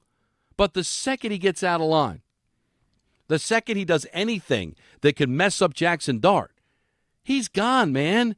Like the wind, like a fart in the wind. He'll be gone in a second. You really think John Harbaugh is going to let him corrupt the young quarterback he's trying to save? John Harbaugh knows better than anybody that this kid hasn't done a thing yet. And he wants to win with this kid. So the second it becomes any kind of a problem, Alan, tell me I'm wrong. He'll be gone. He'll be out the door. Yeah. So what is the risk? I don't I don't think he's going to be a problem. I think, first of all, here's all you need to know. I had to check because you mentioned it, so I went to the Giants' Twitter page just out of curiosity because they announced signing Berrios. They announced, obviously, the Beckham one. The original Beckham post, 1.5 million views. They had a follow-up post with some highlights of when he was a Giant, 1 million views. The Berrios post, 40,000 views. Right. And that's the better player. That's the guy that he could be very impactful. He gets injured a lot. He was injured last year, but yes, he's a multifaceted guy. He can play different positions, and he certainly is very good on special teams. But it's just kind of like it's funny to me. Like it's just like Arvell Reese officially signing his contract, 171,000. So 1.5 million he's views box office. Tells you all you need to know. He's box office. But to the caller, you are thinking of somebody that was young and was drunk on his own stardom. He is not that guy anymore. So I don't know why you would expect he's going to now be a negative impact on Dart. If he is, then Dart's weak, and the Giants' leadership is weaker. Well, that won't happen. And even if it did, and even if he is not changed, then John Harbaugh he'll be gone. But why did they love him in Baltimore? Why did they love him with the Rams? That's the thing is that you got to understand the other places he's been, people have loved him. They were strong enough. They had the infrastructure, and they know that. Listen, Odell's not dumb.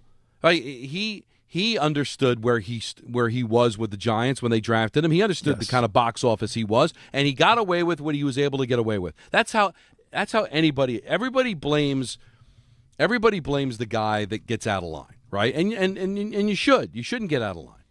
But one of the reasons these guys get out of line is because they can sense what they can and can't get away with. And if you're a weak organization or you have a future Hall of Fame head coach that's trying to just win games to save his job, people like Odell could take advantage of that. But if you go into a room like the Rams, you go into a room like Baltimore, where you're well coached and everybody's got their job cemented, and the team's got one goal, and that's to go out there and win a championship, not to save somebody's job, not to get your future Hall of Fame quarterback another championship. That weakness is taken advantage of. If this organization is changed, there won't be anything to take advantage of, and they'll sniff out any issue and let them go. So really, there's no downside. The second he tries to marry Annette, he's gone. The second that he tries to pee on a logo, he's gone. The second that he shows up Jackson Dart in a preseason game because he overthrew him, he's gone. That's the issue, right? That's no problem. And believe me, the only way it could be a problem is it becomes amazing. They win a bunch of games, and then in the playoffs it implodes. But, I'll take that chance because I want to see this team make the playoffs. I want to see this team do something. So I'm not even defending whether he's changed or not, Alan. I'm saying I believe the Giants have changed and won't be taken advantage of. Right. Because you don't have a GM who just got extended and a head coach that just got here worried about losing their jobs. That's a big deal. I also don't know at this point where he is physically. How big of an impact do you think he's going to have on the field? He's not wide receiver one. He can't be. He doesn't have that left in him. But he knows that. But he came here, Alan, and to all reports, he passed every physical test, and he also passed every mental test. It sounds like he wants to make this work. And I'll give him the benefit of the doubt. But again, there's nothing to lose here. So am I excited about it? No. I'm as far as John from Sloatsburg was, that I think it's a disaster? Absolutely not. Either. But I was just kind of curious why everybody thinks that we'll go back to what? Great catches and losses?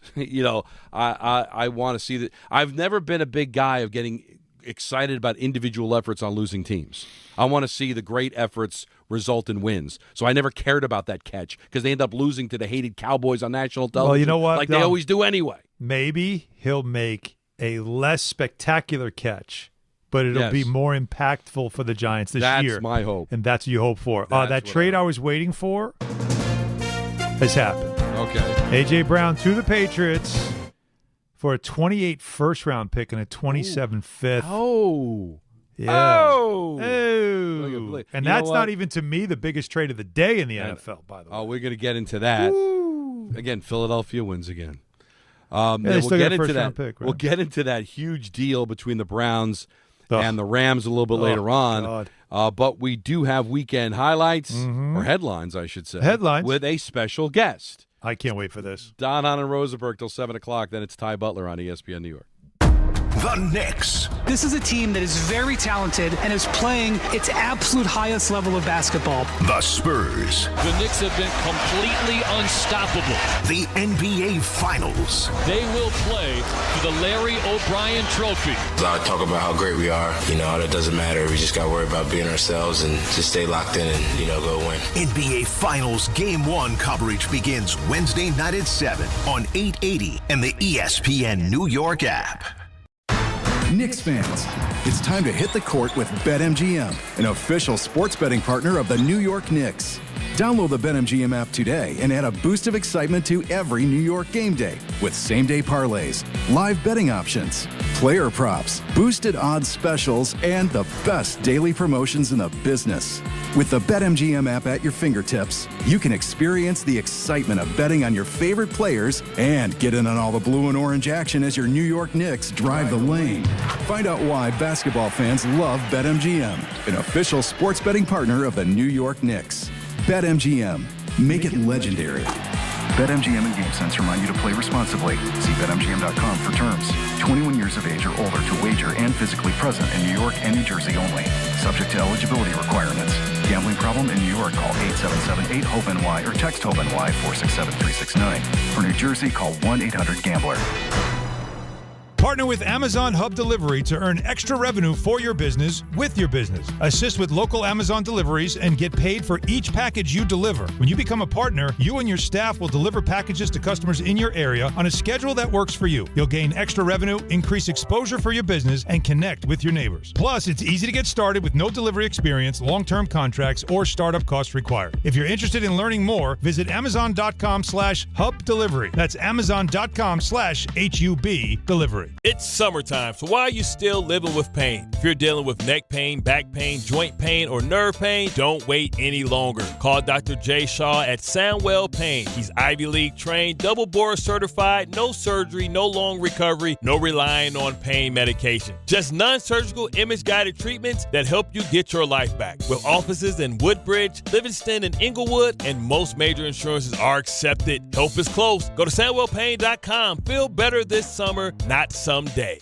Are you ready to make a difference for the environment while helping the visually impaired at the same time? Then donate your vehicle to Heritage for the Blind today by calling 1-800-983-6530. Every donated vehicle will either be properly recycled in an eco-friendly manner or given a new life through reuse. Donating your vehicle is easy. Simply call 1-800-983-6530 and Heritage for the Blind will do the rest. They'll even arrange for your vehicle to be picked up at no cost to you. And for a limited time, when you donate your car, you'll receive a $200 restaurant voucher and a 2-night, 3-day hotel stay at one of 50 locations. Call 1-800-983-6530 right now to schedule your vehicle donation and make a positive impact on the environment while helping others. Heritage for the Blind, where every car donation counts and every person makes a difference. Call 1-800-983-6530 now. This advertisement is paid for by Heritage for the Blind. And now let's take a look at the traffic with Brandy Scott. Thanks so much, guys. We're going to start off in Nassau County. Rough ride on the Wantagh southbound. Right before the Southern State, a crash off to the shoulder. Police on the scene. Everybody stopping to take a look. You're bumper to bumper there from Hempstead Turnpike. Verrazano into Staten Island. Stick with the upper deck if you can. Broken down car on the lower level closer to the Brooklyn side. That as you packed on the belt westbound from Flatbush Avenue.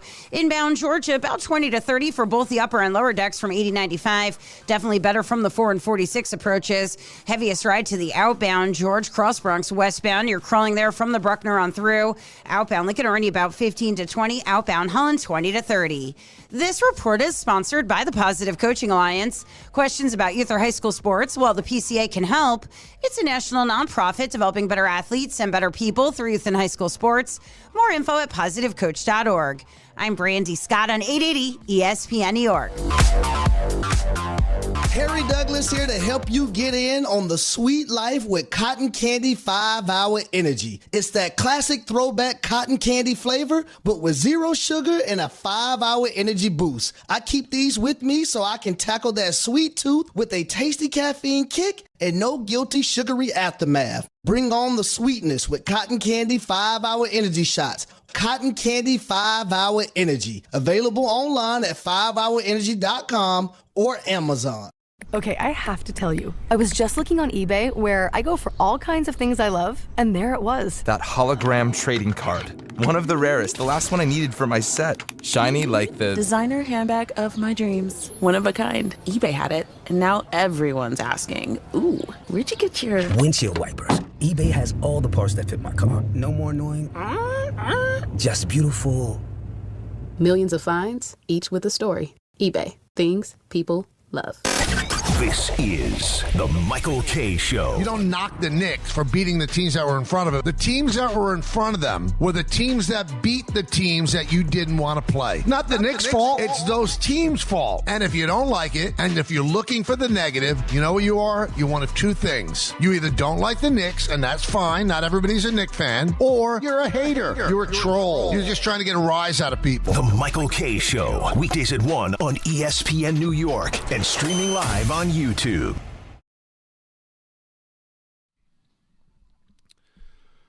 Hahn Rosenberg, ESPN New York. It's 4:30 on a Monday, and a new segment we have is called Weekend Headlines, where we tell you some of the things that happened that you might have missed over the weekend. And one of the things for me was the town that I live in. The playoffs began on Saturday, and Marco's Green Goblins were down 5-1 in the fourth inning, and they had a big 6-run inning, and they eventually won the game 12-8 to advance to the World Series, which begins tonight, game 1 of a best-of-3 series. Marco went 2 for 2, and I think he's going to be on the mound for a time in the game tonight, and he joins us here on Hahn and Rosenberg. How are you, Marco? I'm doing good. All right. Are you ready for tonight? Yeah. Now, do you think you're going to win? Yes.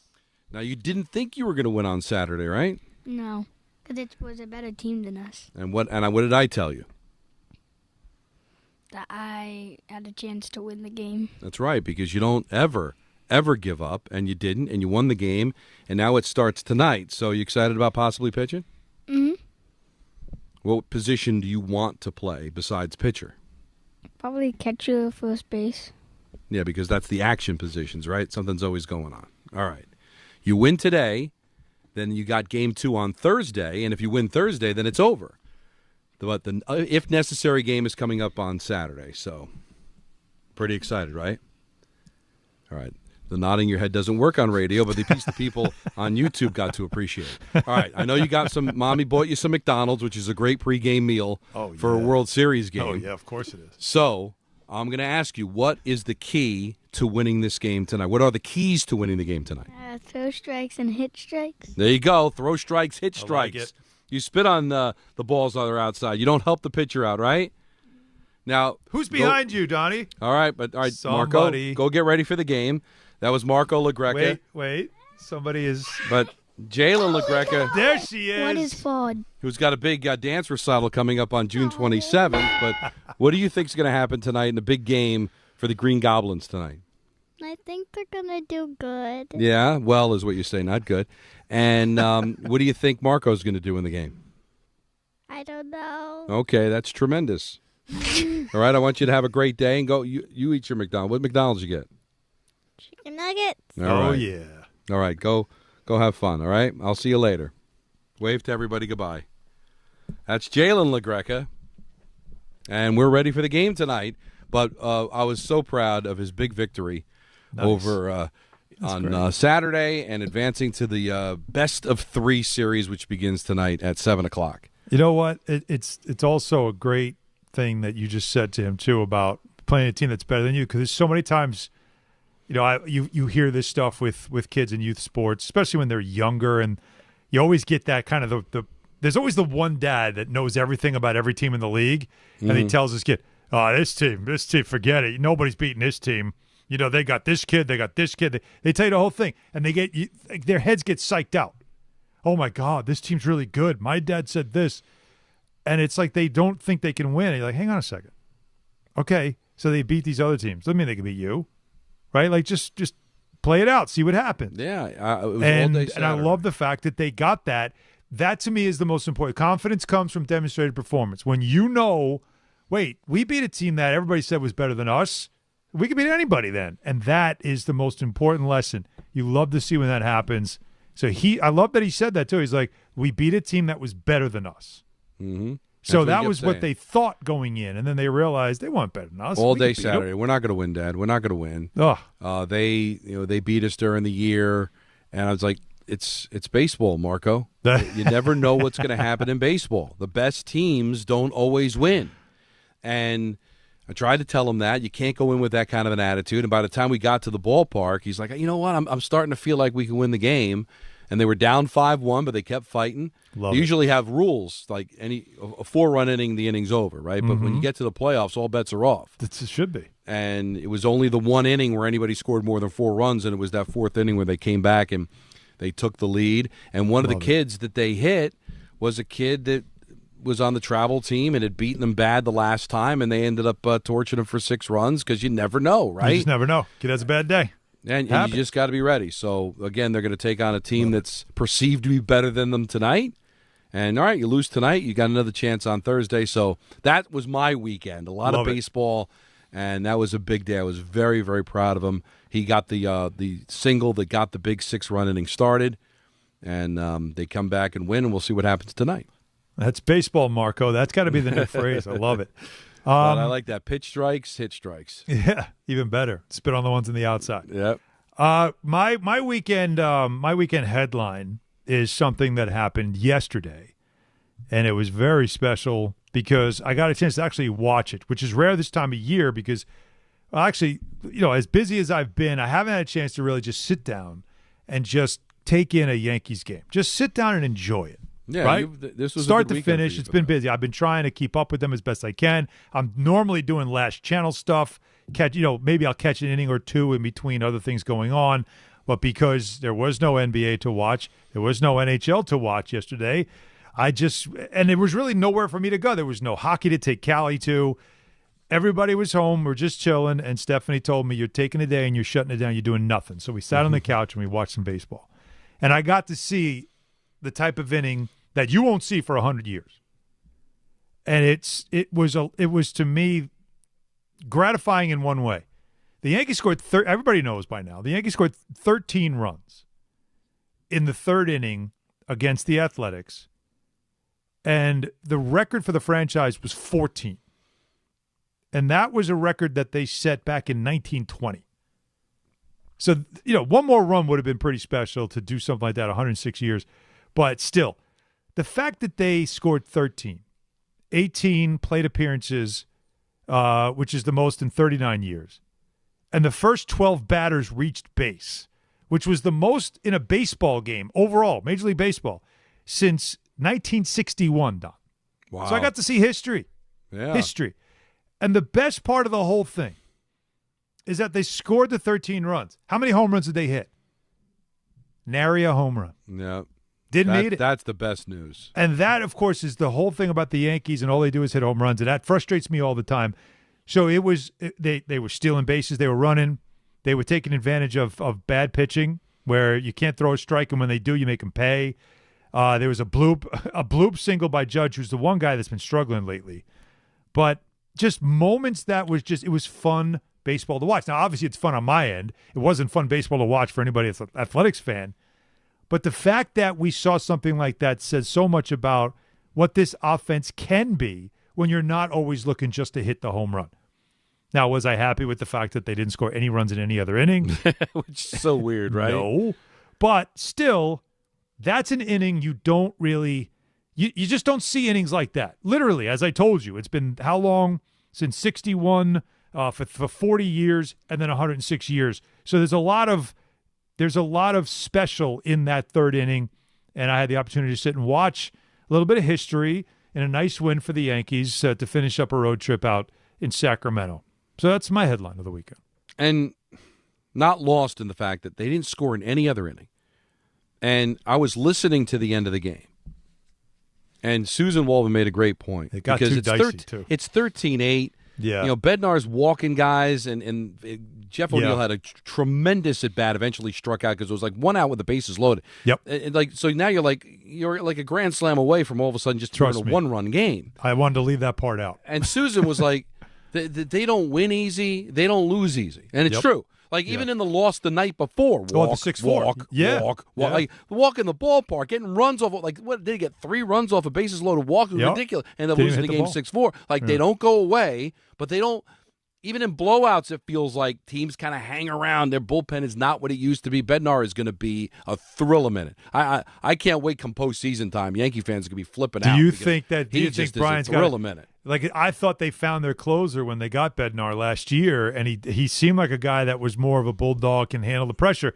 This year, he looks lost. Do you think they've got to not once again try to find somebody just in case? Well, you got to have somebody to pivot to, right? Like, you can't have Duvall used to be a closer, but I don't trust him. No, you don't trust him either, but that's probably the pivot. But, finding some help for the bullpen you're going to need. But here's the other interesting thing about Bednar. I don't think it's a fear in New York. Like, I think he's got, like, ice water in his veins. It's just that I think there's some ineffectiveness sometimes. Like, I don't think it's because he's choking. I think that he just I remember what was the one game he just hung a curveball. Like, why are you throwing a curveball there? But he just threw a curveball and he hung it. It was, what are you doing? And you are you're so right about that. So it's weird. And listen, the A's aren't a great team, but they're probably a playoff team because, again, the American League is so weak. Under 500 too. But this Yankees, what are they, 2 back in the loss? They're a game and a half back now of the Rays, who've kind of come back down to earth just a little bit. You expected. You did expect or that. At they least were playing hoped. too big of a clip there. Yeah.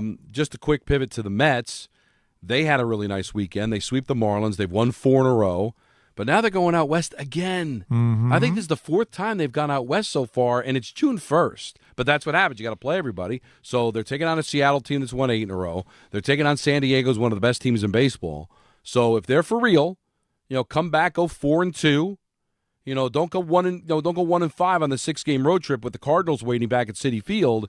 And then you're making any ground. So the thing about sweeping the Marlins is all you did was make up for getting swept by them the weekend before. Okay, but still, it's still something. It's turning now. McClain having a good outing that's not nothing either. He needed that. It was good, kind of. He had like 5 walks in the first couple of innings. It wasn't vintage McClain, but it's better than the previous 2 outings. You're right, but they got to get that back on track. So. Lot going on, and we're here for it. 1-800-919-3776. Want to get back to those phones, but 2 big trades in the NFL as well. The Giants had a big day, but a couple of big deals in the National Football League. It's Hahn Rosenberg taking you about 7 o'clock. Then it's Ty Butler on ESPN New York. Oh, you know what though, Don? With everything going on right now, I need to tell everybody about my new favorite company, Rings In. As you all know, I'm doing a project at my house. Now, we got to wait till the finals are over. I did not expect – well, let's say – I shouldn't say I didn't expect because I did tell my contractor that I think the Knicks might be in the finals, so we might have to push this project to like the end of June and early July. But we had to get things ordered early on, and one of the places that I went to was Rings End to get a beautiful French door that is now on order and on its way. And why did I go with Rings End? Why? Well, they have an extensive inventory of built-to-last high-end product lines that the contractors rely on. So they do it right. They don't do it over. Rings End does have showrooms with products you can touch and feel and try so you know exactly what you are getting. They have 8 full-service lumber yards in Connecticut and Westchester County and 12 freestanding paint centers as well. They are family-owned and operated since 1902, so they've been in business for over 24 years with deep Northeast roots, and they support local builders and communities. And by the way, if you can't get to any of their stores or locations, you can always shop online at ringsend.com. That's ringsend.com. The New York Knicks, the NBA Finals. You know who the face of the NBA is? Right here in New York, Jalen Brunson, baby. He's the face of New York. We deserve this. Bring them all on. Let's go, boys. I haven't even slept yet, so I don't even know if it's sunk in. They are locked in. They're healthy. They are rested, but they are the team that's going to be the underdog in the final. I love it. Go, New York. Go, New York. Go. NBA Finals Game 1 coverage begins Wednesday night at 7 on 880 and the ESPN New York app. When care matters most, Experience matters more. The Allure Group is redefining rehabilitation and long-term care across New York with 6 convenient locations. Their expert clinicians create personalized care plans to help you recover, rebuild, and get back to what matters most. From short-term rehab to long-term care, Allure is committed to comfort, dignity, and results. To learn more, visit allurecare.com. The Allure Group, where care meets compassion. Mornings with DiPietro and Rothenberg. And the New York Knicks are on their way to the NBA Finals. I am in disbelief. I have never, ever seen anything like this. I mean, what a time to be alive. What a time to be alive. It really is. So let it sink in. I'll say it again. NBA Finals. DiPietro and Rothenberg. Morning 6 to 10 on ESPN New York and streaming live on YouTube. Replacing your home's AC system isn't exactly pocket change. Let's be real. Most people don't have thousands of dollars just lying around. And that's why Slomin's makes staying cool affordable. Right now, Slomin's central air conditioning makes it easier than ever to upgrade without blowing your budget. Get 0 down, 0 payments, and 0% financing for up to 18 months. Plus, every new system comes with a 5-year all-inclusive service plan, including annual system maintenance, filter replacements, and refrigerant. So there are no surprise costs down the road. Whether your system is outdated, your electric bills are through the roof, or your AC finally called it quits, Slomin's has a solution that works and a payment plan that actually makes sense. Call 516-932-7000. That's 516-932-7000. Or visit ac.slomans.com to schedule your free estimate today. Slomin's Central Air Conditioning. Because comfort shouldn't come with a price you can't afford. 18-month promo period. No payment, no interest, and no down payment offer. The offer is available through a third-party bank. On approved credit, interest is waived if loan is repaid in full during the same as cash period. Terms and conditions apply. This is the Michael K. Show. You don't knock the Knicks for beating the teams that were in front of them. The teams that were in front of them were the teams that beat the teams that you didn't want to play. Not the Knicks' fault. It's those teams' fault. And if you don't like it, and if you're looking for the negative, you know what you are? You're one of two things. You either don't like the Knicks, and that's fine. Not everybody's a Knicks fan. Or you're a hater. You're a troll. You're just trying to get a rise out of people. The Michael K. Show. Weekdays at 1 on ESPN New York and streaming live on YouTube. Listen up. Fanatics Fest returns to the Javits Center July 16th through the 19th for 4 days of nonstop action right in the middle of the biggest sports weekend of the summer. See more than 500 athletes and celebrities, including Aaron Judge, Kevin Durant, Jalen Brunson, Jay-Z, Travis Scott, and hundreds more. All at the world's #1 sports fan festival. Tickets are on sale now. Grab yours before they're gone at fanaticsfest.com. I'll adopt a cat. Just a cat, Sean? This is a New York lottery win we're talking about. I'd get the ultra-rare, hairless cat known as the Minskin. Then? I'd turn my garage into a rescue menagerie for all furless felines. And when that gets too full? I'll purchase land in the Catskills for them to sunbathe in hairless abandon. Only cats? All hair-free animals looking to roam in bald, beautiful peace. Can I come? Do you have hair? New York Lottery. Can you imagine? Play today. Please play responsibly. Must be 18 plus. Gambling problem? Call 1-877-8-HOPE-NY or text HOPE-NY. Do you have trouble getting in and out of the bathtub? Are you afraid you'll slip and fall entering or exiting a tub? Safe Step walk-in tubs can transform your bathtub from an area of concern to a calming refuge. Call them today at 1-800-731-4558 and save $1,600. Safe Step walk-in tubs and showers are proudly made in Tennessee and offer an ultra-low step-in, avoiding that difficult climb over a traditional bathtub wall. They also offer a variety of therapeutic benefits that may help soothe your aching muscles and joints, increasing your mobility, boosting your energy, and improving your sleep. Safe Step walk-in tubs are designed to easily fit your existing tub space and are often installed in as little as 1 day. Just dial 1-800-731-4558 today to save $1,600 and receive a free shower package. That's 1-800-731-4558 for a free no-obligation consultation and to save $1,600. Safe Step walk-in tubs. Safety never felt so good. You live for this. The wins, the losses, the slam dunks, and the buzzer beaters. The dream that this is your team's year. Hope. It's what keeps you coming back. So you represent with anticipation and with pride. Because when everything's on the line, your support means everything. That's why the NBA Store is here to support you. Check out the largest selection of official NBA gear at NBAstore.com. a Fanatics experience. Subscribe to ESPN New York on YouTube. Stream the full Weekday Lineup live. Watch complete replays or catch up fast with can't-miss highlights. Jump into the live chat, react in real time, and make your voice part of the show. Subscribe to ESPN New York on YouTube now and stay locked in so you never miss a moment. Quite today in the NFL, we told you about the Giants' moves. Also, we should mention kind of local flavor to it, Alan, as well, is that Russell Wilson had narrowed it down to signing with the Jets or go to TV. Well, he inked up a deal with CBS. So, and we're all happy for it. Yeah, I think Jet fans are probably like, all right, yeah, that's good. Live with that. I'd rather him calling a Jet game than actually playing in one. Yeah, no quarterback room to speak of, but yet still no room for you. But he still ends up on CBS, so you'll get to see him on television. So Mr. Unlimited will be able to give you all of that. Do you think he's going to be good on TV? What do you think? Yes. I think he'll – because he's a phony. And phonies do well on television. Wow. I know it sounds strong, but what have we been saying about the guy? Forever. We talk about there's two. There's Yo Seattle, and then there's Mr. Unlimited. Yeah, he's kind of, and I really do believe that the reason he wasn't loved in Seattle in that room was because he was a phony. I great player, Hall of Famer in my mind. No question. But I think he's got the right elements to kind of fake it for television. So I think he'll be good.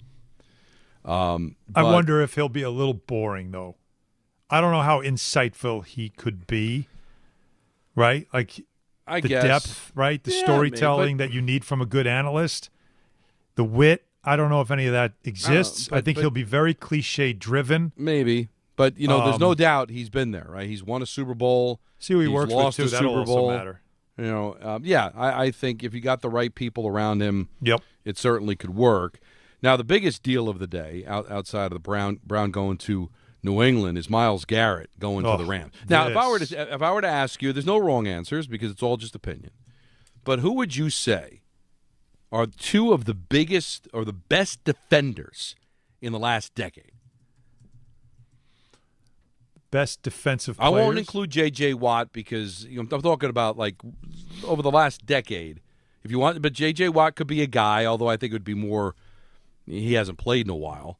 Yeah, Aaron Donald. Bang! That's who I was looking for. He's both now Rams, right? One was a Ram, and oh my God! You know what? Over the, it's so funny. I didn't even think about that. Like I know Myles Garrett's going to a team that has Aaron Donald. But I'm just saying that. But isn't that crazy? Well, you know what I mean. Like they go. I mean, the rich just get richer. They just never get.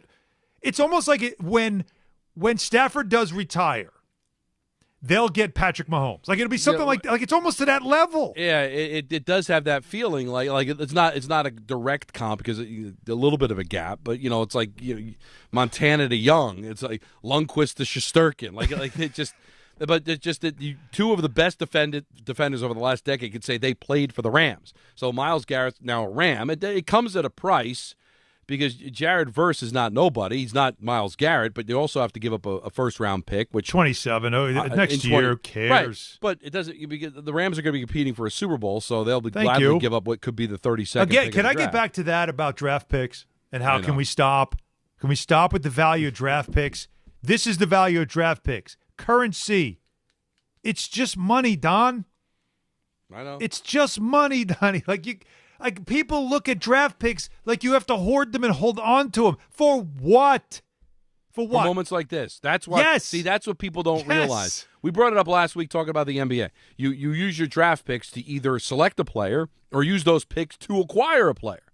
And that's what the Rams have done. Yes. They've upgraded their defense by, trading not nobody. His edge pass rusher is really good. A little inconsistent, but still very good. Myles Garrett. Myles Garrett is the best in the league.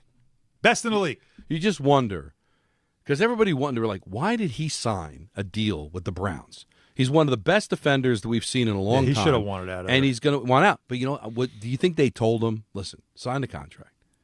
And when there's going to be an opportunity where we're probably going to trade you. Because they're going to want picks, right? Because what they're thinking of is that they want to try to compile picks like the Jets, because they need a quarterback, right? They think, who knows, maybe it'll work out with your guy. But overall, it's been a battle of trying to find their next guy. They're not close.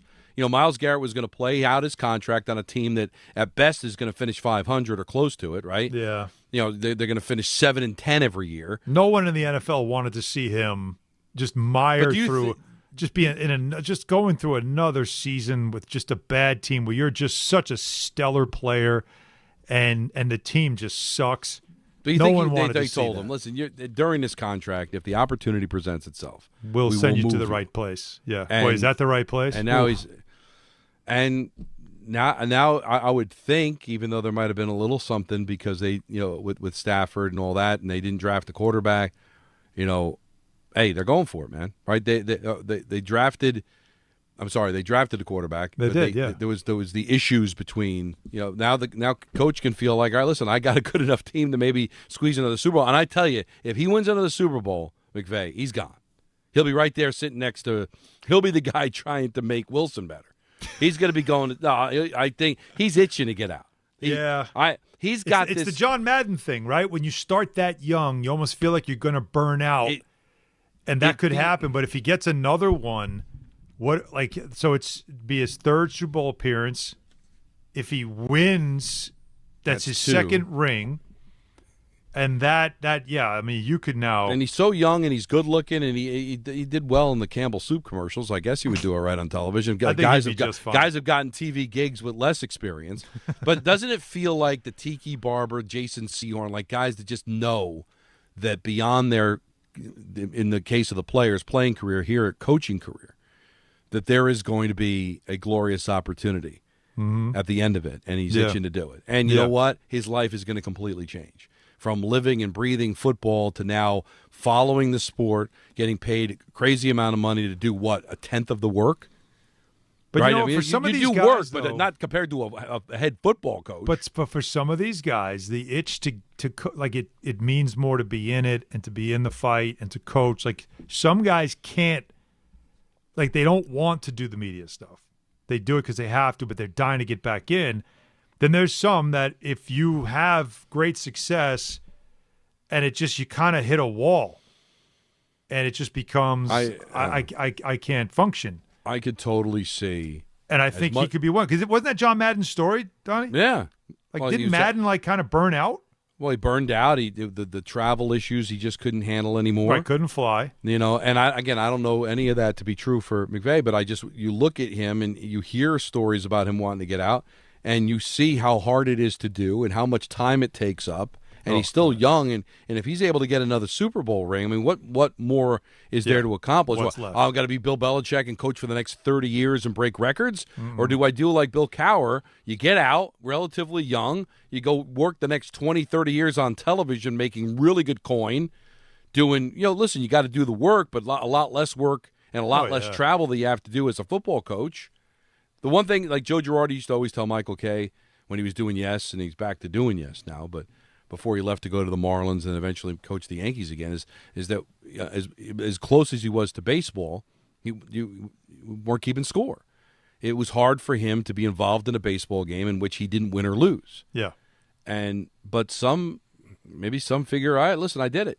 I'm good. I've accomplished a lot, and now I've got the rest of my life to make a lot of money just being around a game that I love without having to have the stress of sleeping on the couch and getting no sleep and never seeing my family. And for what? To be told I'm overrated or to be told that you choked. You didn't accomplish. It's a tough thing, man. I can't begrudge anybody that might want to get out. And I feel like he's close to doing that. Big 5 o'clock hour. Knicks have an opponent. Is it good, bad, indifferent? 1-800-919-3776. Hahn Rosenberg, ESPN New York. FanDuel is giving you better payouts on same-game parlays all NBA playoffs long. With more ways to build and more value every time you play, you can stack your picks your way for every game, every matchup, and every moment. From spreads to player points to threes and more, build it all into one same-game parlay and go for bigger payouts. So if you're betting same-game parlays this NBA postseason, bet them on FanDuel. More options, better payouts, all NBA playoffs long. Head to FanDuel.com/local to get started. FanDuel is giving you better payouts on same-game parlays all NBA playoffs long. With more ways to build and more value every time you play, you can stack your picks your way for every game, every matchup, and every moment. From spreads to player points to threes and more, build it all into one same-game parlay and go for bigger payouts. FanDuel, an official partner of the NBA. Play your game. 21 plus and physically present in New York. For help with a gambling problem, call 1-877-8-HOPE-NY or text HOPE-NY 467-369. Now let's take a look at the traffic with Brandy Scott. Thanks so much, guys. Rough ride on the Van Wyck southbound in Queens. Right before Kew Gardens in the Grand Central, a crash in the right lane. Traffic is jammed there from the LIE. Verrazano heading into Staten Island. They picked up that broken down car on the lower deck. Damage is done. Still packed on the belt westbound from Flatbush Avenue. After that, a long line of brake lights on the Staten Island Expressway westbound heading toward the West Shore. Inbound George doing better, just about 10 to 15 for both the upper and lower decks from 80-95. Best of it's the outbound side, Henry Hudson. Second choice, West Side Highway northbound. Some slowdowns from the 79th Street Boat Basin. Outbound Lincoln Arnie about 20 to 30 minutes. Outbound Holland over a half hour. This report is sponsored by Mothers Against Drunk Driving. For victims of drunk and drug driving, your grief is unique, but you're not alone. You always have a place at MAD. Visit mad.org. I'm Brandy Scott on 880 ESPN New York. Hi, this is Don LaGreca. Just like the New Jersey Devils bring intensity on the ice, Viking Pest Control brings the same level of protection to your home. And I know because I use Viking at my own place. The season may be over, but pests are always in play. So it's time to lock in your off-season defense. As the pest control provider and proud partner of the Devils, Viking delivers 45 years of trusted experience to keep ants, cockroaches, stinging insects, rodents, mosquitoes, and more out of your zone. And when you bundle pest control mosquito services, you score big savings. One call, one company, total peace of mind. Visit VikingPest.com, protecting your home inside and out. Hey, New York, are you okay to drive? Did you know that driving under the influence isn't just limited to drinking alcohol? Cannabis, prescription drugs, and street drugs can all impair your ability to think and react behind the wheel. Drugs, alone or combined with alcohol, can cause poor coordination and lack of focus. Don't put your life on the line or take someone else's away. Cabs, rideshare, or public transportation are at your fingertips. The New York State Governor's Traffic Safety Committee is reminding you to make a safe choice. Always drive sober. When's the last time payroll was the easy part of your week? With Gusto, it can be. Gusto is the all-in-one platform designed to take the hassle out of managing your team, from payroll and compliance to hiring, onboarding, and more. With Gusto, you can get back 2 full days each month with all the time you've saved. Go to gusto.com today and learn why over 500,000 small businesses choose Gusto. That's GUSTO.com. Gusto.com. My name is Whitney Allen, and I'm a widow. My husband, Ryan, died. We never thought we'd ever have to use life insurance, but the unexpected happened. With Ethos, signing up was fast and 100% online. You can get a quote in seconds, apply in minutes, and get same-day coverage. No medical exams, and you can get up to $3 million worth of coverage. I'm grateful we were prepared. Get your free quote at ethos.com/play. That's ethos.com/play. Paid spokesperson. Time spent on application may vary. Online health questions required. ESPN New York. Now streaming live on YouTube. Subscribe today and watch the show. WHSQ and WCBS-FM HD2 New York. Game Time is brought to you by Tullamore Dew Irish Whiskey, because when it's game time, Alan. It's totally time.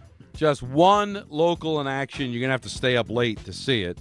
Mets face the Mariners. That's going to be in Seattle. Coverage immediately following us and Ty Butler at 9 o'clock. 9:40 is the first pitch, as the Mets will start a 6-game Western swing in Seattle and San Diego. Tullamore Dew, the original triple distilled, triple blended, and triple cast matured Irish whiskey. Be sure to grab a Tullamore Dew. Try the new Tullamore Dew Honey during today's action. Glasses up to enjoying Tullamore Dew responsibly. I say this with no shade thrown. But whatever, you want to say I'm doing it, I don't care. Is that last night, Alan kind of alluded to it in the last hour. It felt, you felt lost, like something's missing.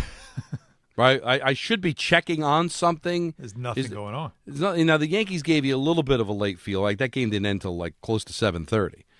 But usually there's something on, right? There's an NBA playoff game. There's an NHL playoff game. Yeah. There's something going on, right? And Mets were done early.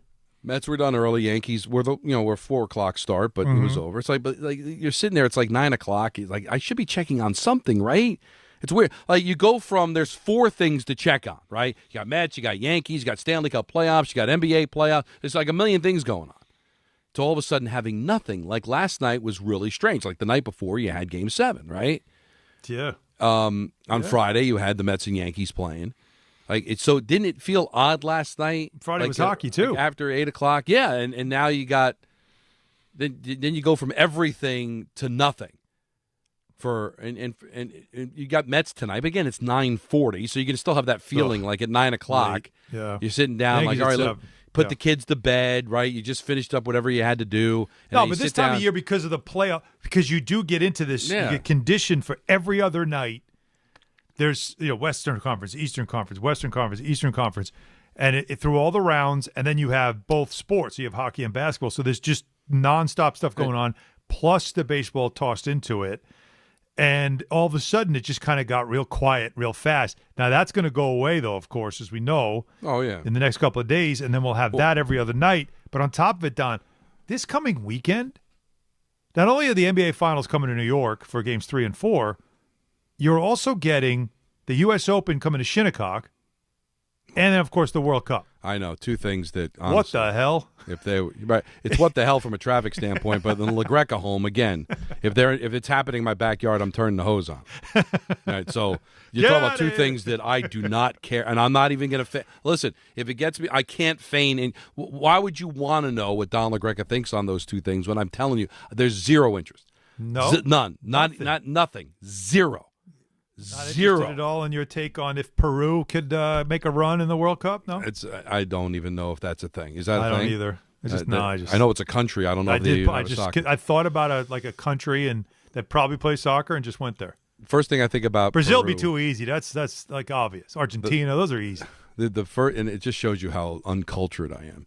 Okay. The first thing I think of when you say, 2 things that come to mind with Peru. Okay. All right. The first thing that comes to mind is in Better Off Dead, when the mom says that they're going to have all French stuff because of the French foreign exchange students, so they have French bread. And she holds up the bottle of Perrier. He said, Peru. And what's the bear's name? Paddington. Paddington was from Peru, and then they had Paddington goes back to Peru movie. Sure. I'm an uncultured fool. That's all you got. I don't know what else to say. So, but the shade I'm going to throw, and this is not because we don't have it anymore, but there was a time in my life where, like last night, no matter who was playing, Sunday Night Baseball would have still been a thing for me. Let me check in and see who's on Sunday Night Baseball. Not even a thought. No. Not. And again, I would say that if ESPN re-upped with it. Was it Cubs Cardinals? What was it? Something like that. Again, it was 2 teams. I'm like, all right, I get this. It's not nothing. This is national, but I'm not watching. There was a time, but am I wrong? Like I thought it was. Don and Peter with you until 7, and then we were going to have the great Brewers Pirates game coming up at 7 o'clock. Brewers Pirates. And that was you. Yeah. When I said the great, I was expecting to see Alan Hahn on the rundown. I was supposed to be up next, right? And I saw Brewers Pirates, and I tried to pivot. Let me see. What was the game? What was the Sunday night game? I think you're right. I don't. But again, I don't know. But is that? Am I the only one? I got Cubs Cardinals. Yeah, I was right. But am I? But so like that's 2 rivals. So they lost me. But it used to be a big deal. Like clearly, if the Mets or Yankees were playing, then there would have been something last night, right? But watching the Cubs Cardinals, that was not in my wheelhouse. That was not something you were ready to just like. But you're right. If you're like obviously we're all into the NBA, but even though it's not a sexy matchup, Vegas and Carolina, I think it's going to be a hell of a series. Tomorrow night, I'm going to watch the Stanley Cup Finals. So at least beginning tonight, at least for the next few days, rest of the week, there'll be something every night. Mm-hmm. NHL, NBA, and it's kind of what we had in '94 when it was like Rangers, then it was Knicks, Rangers, and that was just amazing. You can't even describe that because that was too local, just back and forth like that. That just had everybody. Like the Garden was the place to be. Like you just went every night, and and it hasn't been close since, really, right? No. I mean, because now it wasn't that long ago. Rangers were going conference finals, and in 2014 they went to the Stanley Cup final. And the Knicks were awful, or not was going it 13? anywhere. Right, 13 was when both teams, the Knicks got at least advanced a round, and the Rangers 13, made a run. In 13, they both made it to the second round. Second round, right. The Rangers lost to Boston in the second round, and then the Knicks lost to Indiana in the second round. Yeah. So they were both in the second round. Yeah.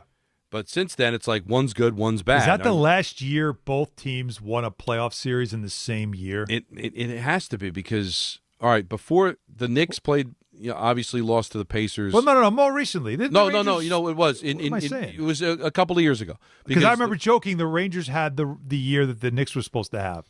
And it was they got to the conference finals and the Knicks didn't. So it was 3 years ago when the Knicks lost to the Pacers. They're in the second round.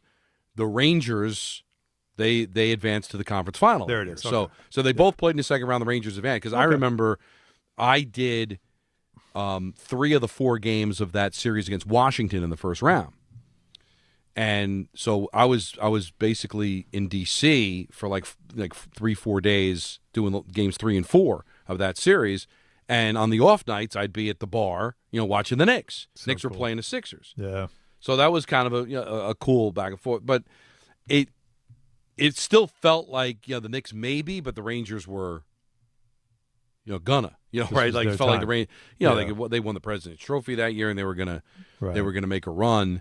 And that's why you got to appreciate all what's going on, Knicks fans. I'm telling you, because I do hear a lot of us the beginning of stop. All right, it might be. For all I know, they might win 4 of the next 5 titles. I wouldn't bet on it because it doesn't seem like the NBA is headed that way. But you have to appreciate the moment. Ranger fans will tell you, all right, 2 of 3 years they went to the conference final. Now they're in a complete rebuild, right? Missed the playoffs now 2 straight years. Mm-hmm. It doesn't feel – it feels like it was 100 years ago they were in the third round of the playoffs, and it was 2, all right? I'm going to say something, Don. So be careful. I'm going to piggyback what you're saying because I'm going to say something that I tell a lot of fans when I meet them in various places and you talk with them and stuff, and they want to ask you about chances and all that stuff. And I just keep, people are caught up in the run and you should be. This is, I keep telling everybody, these are the glory days, right? Like this is a time period that you will talk about to your kids like we talk about those 90s teams. And how many times 5-6 years ago, whenever we'd bring up the 90s Knicks, how many times did young Knicks fans just roll their eyes like, oh, here we go again. Right, Anthony does it all the time, rolls his eyes. 90s, oh yeah, I hardly remember them. And it's fair because, Don, you and I think of the 90s like it was like 2 weeks ago. I know. But we don't realize that to other generations. They're like, guys, you know how long ago that was? Yeah. And all you got to do is put the perspective of 54 years since the Rangers won their Stanley Cup in 94, 53 years since the Knicks won their last championship. And like in 94, we thought 54, 1940, man. That's forever ago. We don't think the same way, right? So time is different the older you get. But this run, whatever comes of it, has still given you enough glory days type conversation. What you want, though, is to have that pinnacle of winning the championship. So now these days feel more like when the grandfathers talk about the 70s, because none of us can even imagine what that's like. We weren't around for it. We didn't see it. It doesn't feel like modern era. That's why I feel like this team is – the Knicks are playing a team that feels like they're the team of now and future. The Knicks know they're a team of now. They're all 28 to 30 years old. They're in the sweet spot when it comes to experience, prime of your career, and the understanding that the opportunity is now for them. And it might not be as good as it is ever again as it is right now. And I wonder if they'll play with an urgency to win that, like almost an urgency, desperation, all those things. You cannot, like somebody called earlier saying complacency, you don't want to be complacent. I don't expect that. I expect them to play desperate, like they know this is our chance. And if we can't let this go. But you just said a mouthful with these are the glory years. Yeah. And for Knicks fans of another generation, the glory years were Ewing and Oakley and Starks. And they didn't come with a ring. And this weekend, and it didn't get a lot of attention, but Bobby Valentine and Lee Mazzilli were inducted into the Mets Hall of Fame. Now, Lee came back and won in '86, which I think was great, but Lee was put in there because he was the kid, got called up, and hit the home run in the All-Star game in Seattle. Bobby Valentine, he's in there because of '99 and 2000. Like, you're celebrating the also-rans. Again, I'm not trying to take anything away from Bobby. I'm just saying that I think some Knicks fans feel this. You're tired of your heroes being the also-rans. Yeah. That the greatest generation is, for you, a team that almost won. Well, think about it. I'll let you go. It's just the Starks dunk was in a series that they lost. The LJ 4-point play was in a series they won, but then didn't win the championship. Like, these are moments that are celebrated, and as they should be, because they are in the moment, great moments. Yeah. But you still, how do you finish the book when you tell the story of those moments? They didn't win. Yeah, and that's the part that kind of takes this.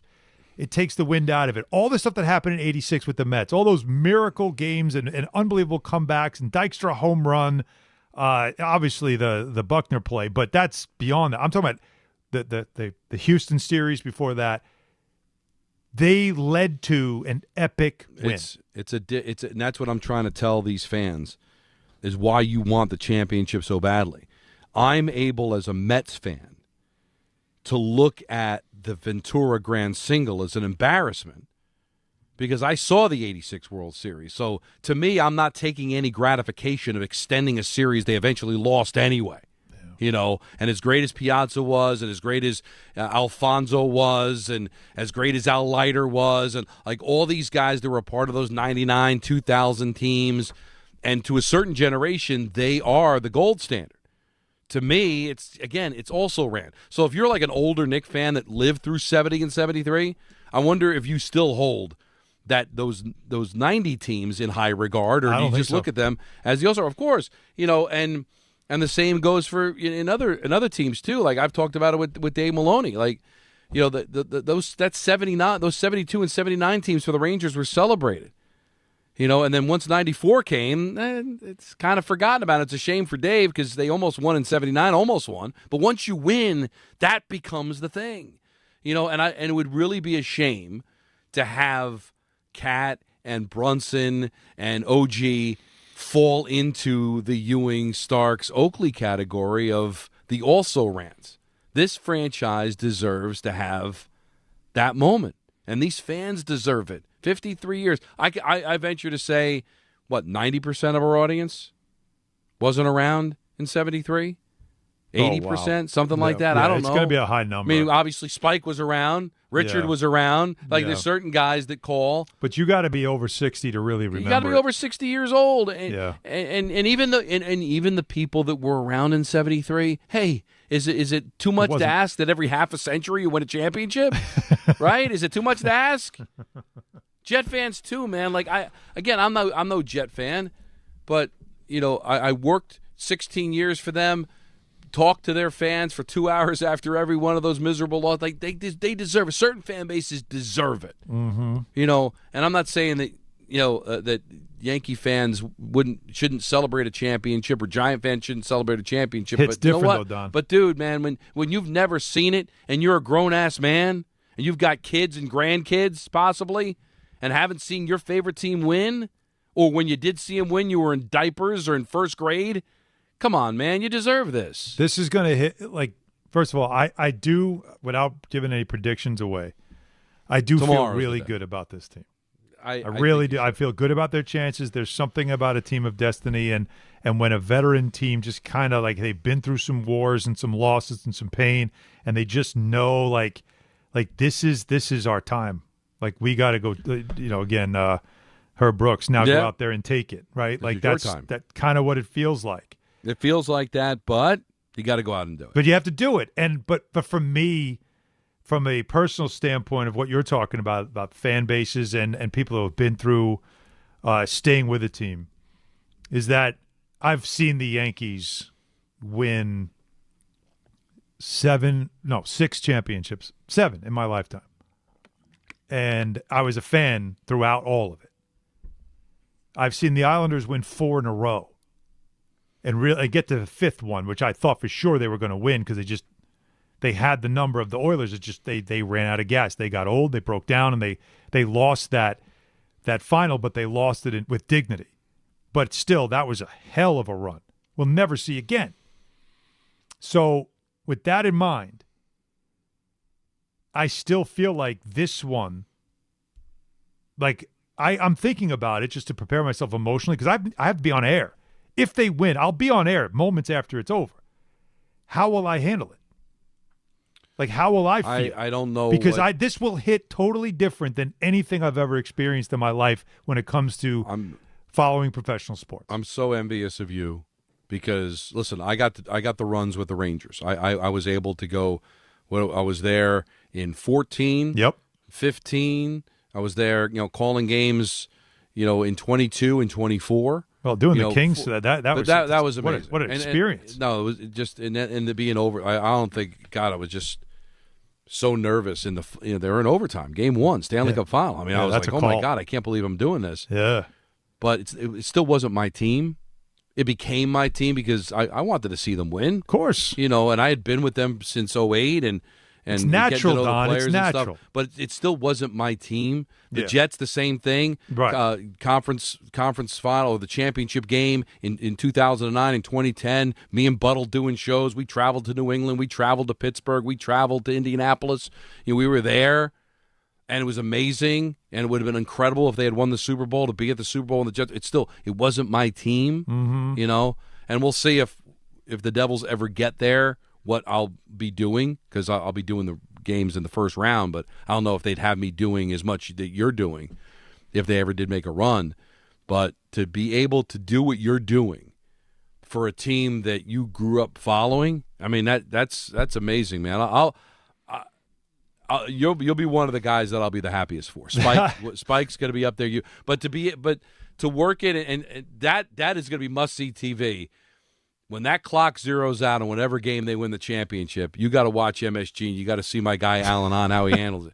Will he be euphoric? Will tears be flowing out of his eyeballs? Like I don't even know. And I'll tell you what, don't know. And if they lose, I don't know how I'll be either. Because it might be just one of those I've thought about this real morbid thought I had over the weekend, just quiet moments, just thinking, you got to get yourself prepared for what's going to be 2 weeks where I'm just going to be, it's 24/7. I know it, and I'm ready for it, and I want it. But I said, it's going to be really hard if they lose. It's going to be really hard. Just it depends on how. I might have that realization at my age. Okay, I'm never going to see them win a gym. I might have that gut, that sick feeling in my gut. If they don't do it this year, I may never see it in my life. And I guess it depends on how it goes down, right? That's tough. Because I don't think this is in the cards at all. But, if they got swept, I think by game 4, it would probably be something you'd be able to handle because you'd know there would be acceptance once you go down going into the game that you're not doing it. Yeah, Nobody's you go down ever 3-0, you let go of the rope. But, a heartbreaking overtime game 7, you would instant Emmy.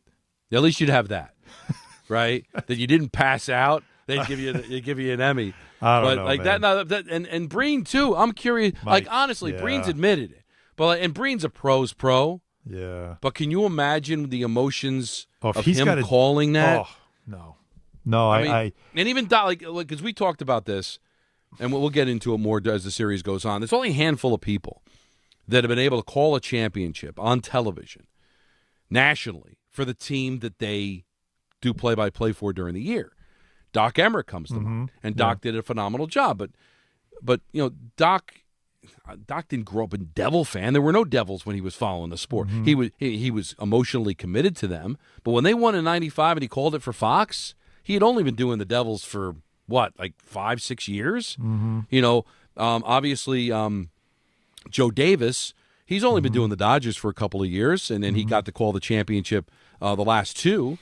But this will be unique for Mike. But this is uncharted territory of a guy this committed to, as a fan and as an announcer, to be calling his team's championship. If he gets emotional, and it's national, do you blame him? If he can't hold it back, You can't, right? Like it's you could be as professional as you possibly can. There's a human moment there. It's got to be the biggest challenge of his career. But let's hope we get there. I have a question for Alan when we come back. Okay. And we'll get to your Nick calls at 1-800-919-3776. Tim Legler at 6:30. Going to break everything down, That's too. right. ENN at 6 as well. Full frontal today because the Mets are later. We'll take up until 7 o'clock, and then it's Ty Butler on ESPN New York. The Knicks. This is a team that is very talented and is playing its absolute highest level of basketball. The Spurs. The Knicks have been completely unstoppable. The NBA Finals. They will play for the Larry O'Brien Trophy. I talk about how great we are. It doesn't matter. We just got to worry about being ourselves and just stay locked in and, go win. NBA Finals Game 1 coverage begins Wednesday night at 7 on 880 and the ESPN New York app. Want to earn extra revenue for your business? Amazon Hub Delivery is looking for local business owners to assist with deliveries. When you become a partner, you and your staff will deliver packages to customers in your area on a schedule that works for you. With each package delivered, you'll gain extra revenue and exposure for your business. Plus, Amazon Hub Delivery makes it easy to get started. There's no upfront cost, delivery experience, or long-term contracts required. Sign up to learn more at Amazon.com/Hub Delivery. That's Amazon.com/HUB Delivery. First, I take a sabbatical, then do absolutely nothing. Glorious. But what? You'd win the New York lottery, then do nothing? Well, I'd also commission a cutting-edge mobile bed, so I never stop doing nothing, even when I leave my house. Okay, but how can you do even less? Well, I'll spend 6 months living with a Honduran Capuchin monkey troupe to learn how to pick things up with my feet, so I never have to lift a finger again. Oh, you'll be a hit at dinner parties. New York Lottery. Can you imagine? Play today. Please play responsibly. Must be 18 plus. Gambling problem? Call 1-877-8-HOPE-NY or text HOPE-NY. If you're heading into summer without a medical emergency kit, you're taking a risk most people don't think about until it's too late. Summer colds linger and can turn into sinus infections that last for weeks. Getting sick right now before vacation can derail everything. And when you're traveling, finding a doctor and pharmacy is stressful. That's why I ordered a medical emergency kit. It's like having urgent care and a pharmacy right at home. It includes essential prescriptions like amoxicillin and generic Z-Pak to treat a wide range of common and serious illnesses. So if you wake up sick at home or on the road, you already have what you need. No waiting for your doctor, no hours at urgent care, no pharmacy lines, no copays. Just match your symptoms to the right prescription in your guidebook or call their telemedicine doctor standing by. Start on your meds sooner and feel better faster. Every home needs at least one medical emergency kit. Order yours online in minutes and it's shipped to your door. And save $45 with my promo code 880 at urgentcarekit.com/880. That's promo code 880 at urgentcarekit.com/880. New York is headed to the championship, and when you watch a team play this well, you can tell. It starts with how they're built.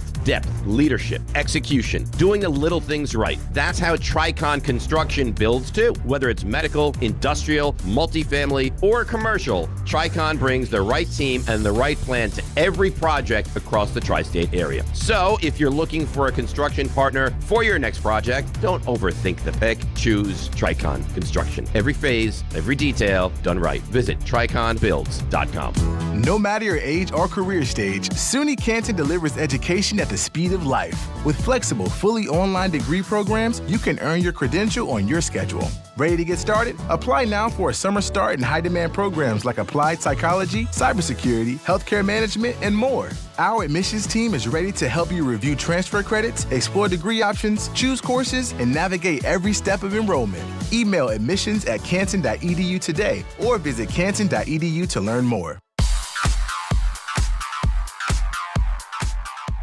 Now let's take a look at the traffic with Brandy Scott. Thanks, guys. We're going to start off again over in Nassau County, Southern State westbound, pretty much at a standstill. Crash in the left lane by the Seaford Oyster Bay. Delays are backing up into Suffolk.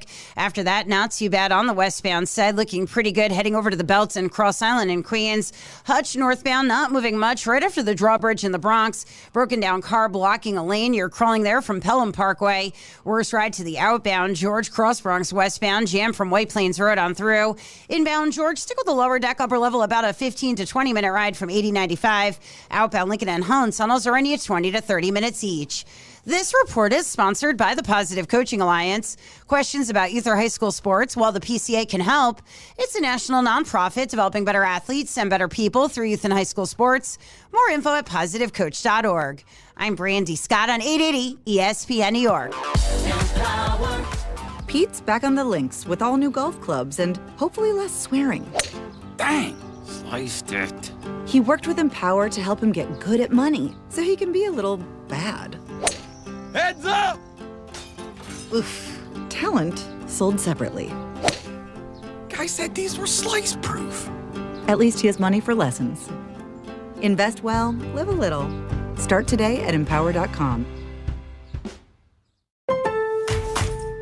With the new MyLowe's Pro Rewards American Express card, earn 3 points per dollar spent on Lowe's qualifying purchases for the first 6 months after card account opening. Plus, save 5% every day on eligible purchases at Lowe's and earn points on eligible purchases everywhere else Amex is accepted. Card members get more at Lowe's. Subject to credit approval. 5% can't be combined with any other offer. Exclusions and restrictions apply. Points subject to loyalty terms at Lowe's.com/terms and credit reward terms at Synchrony.com/MLPRA-terms. Visit Lowe's.com/business credit. Soccer fans, join us for a live broadcast presented by Milagro Tequila. It's all happening. Love it. What is it? Milagro. Milagro. Yeah. All right, well, they didn't give me a phonetic spelling. That's okay. So It's one of my favorite tequilas. It's all happening on Friday, June 12th, at Plot Deutsch in Franklin Square, Long Island. Yes, sir. Get there early, starting at 3 p.m. Grab. You want to go for it? What did you call it again? What is it called again? Milagrosa. Milagrosa cocktail. Is that what it is? Yeah. As we talk matchups and storylines while you get to be a part of a live, passionate soccer atmosphere. Don't miss the special live event with us on Friday, June 12th at Plot Deutsch in Franklin Square, Long Island. All brought to you by Milagro Tequila. Okay. Looking forward to that. We got that figured out. Where are we going to be at that point, Donnie, right? Think about it. Are we at 2 games to 2? Are we at? Yes. Yeah, you think it's 2-2? I think that's Friday, right? Wait. We might have 3. We might have. We will have had 5 games by then, right? No, the 5th game is on Saturday. Okay, so we could be 2-2. Yeah, we could be 3-1.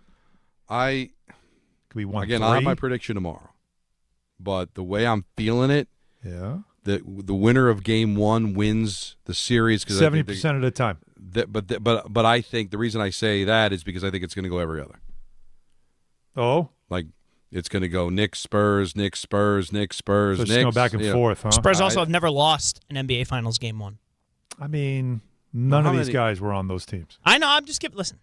I'm just sharing. I love the stats are completely ESPN meaningless. puts out all the history stuff, which I find funny. But it is historical. People love historical data, and so they'll want to say, well, that's the first time they've ever lost a game. Like, they'll do that. But anytime it's that warning, because there's fans who do that to me, they'll come up to me like, they never lose game 1s. I'm like, really?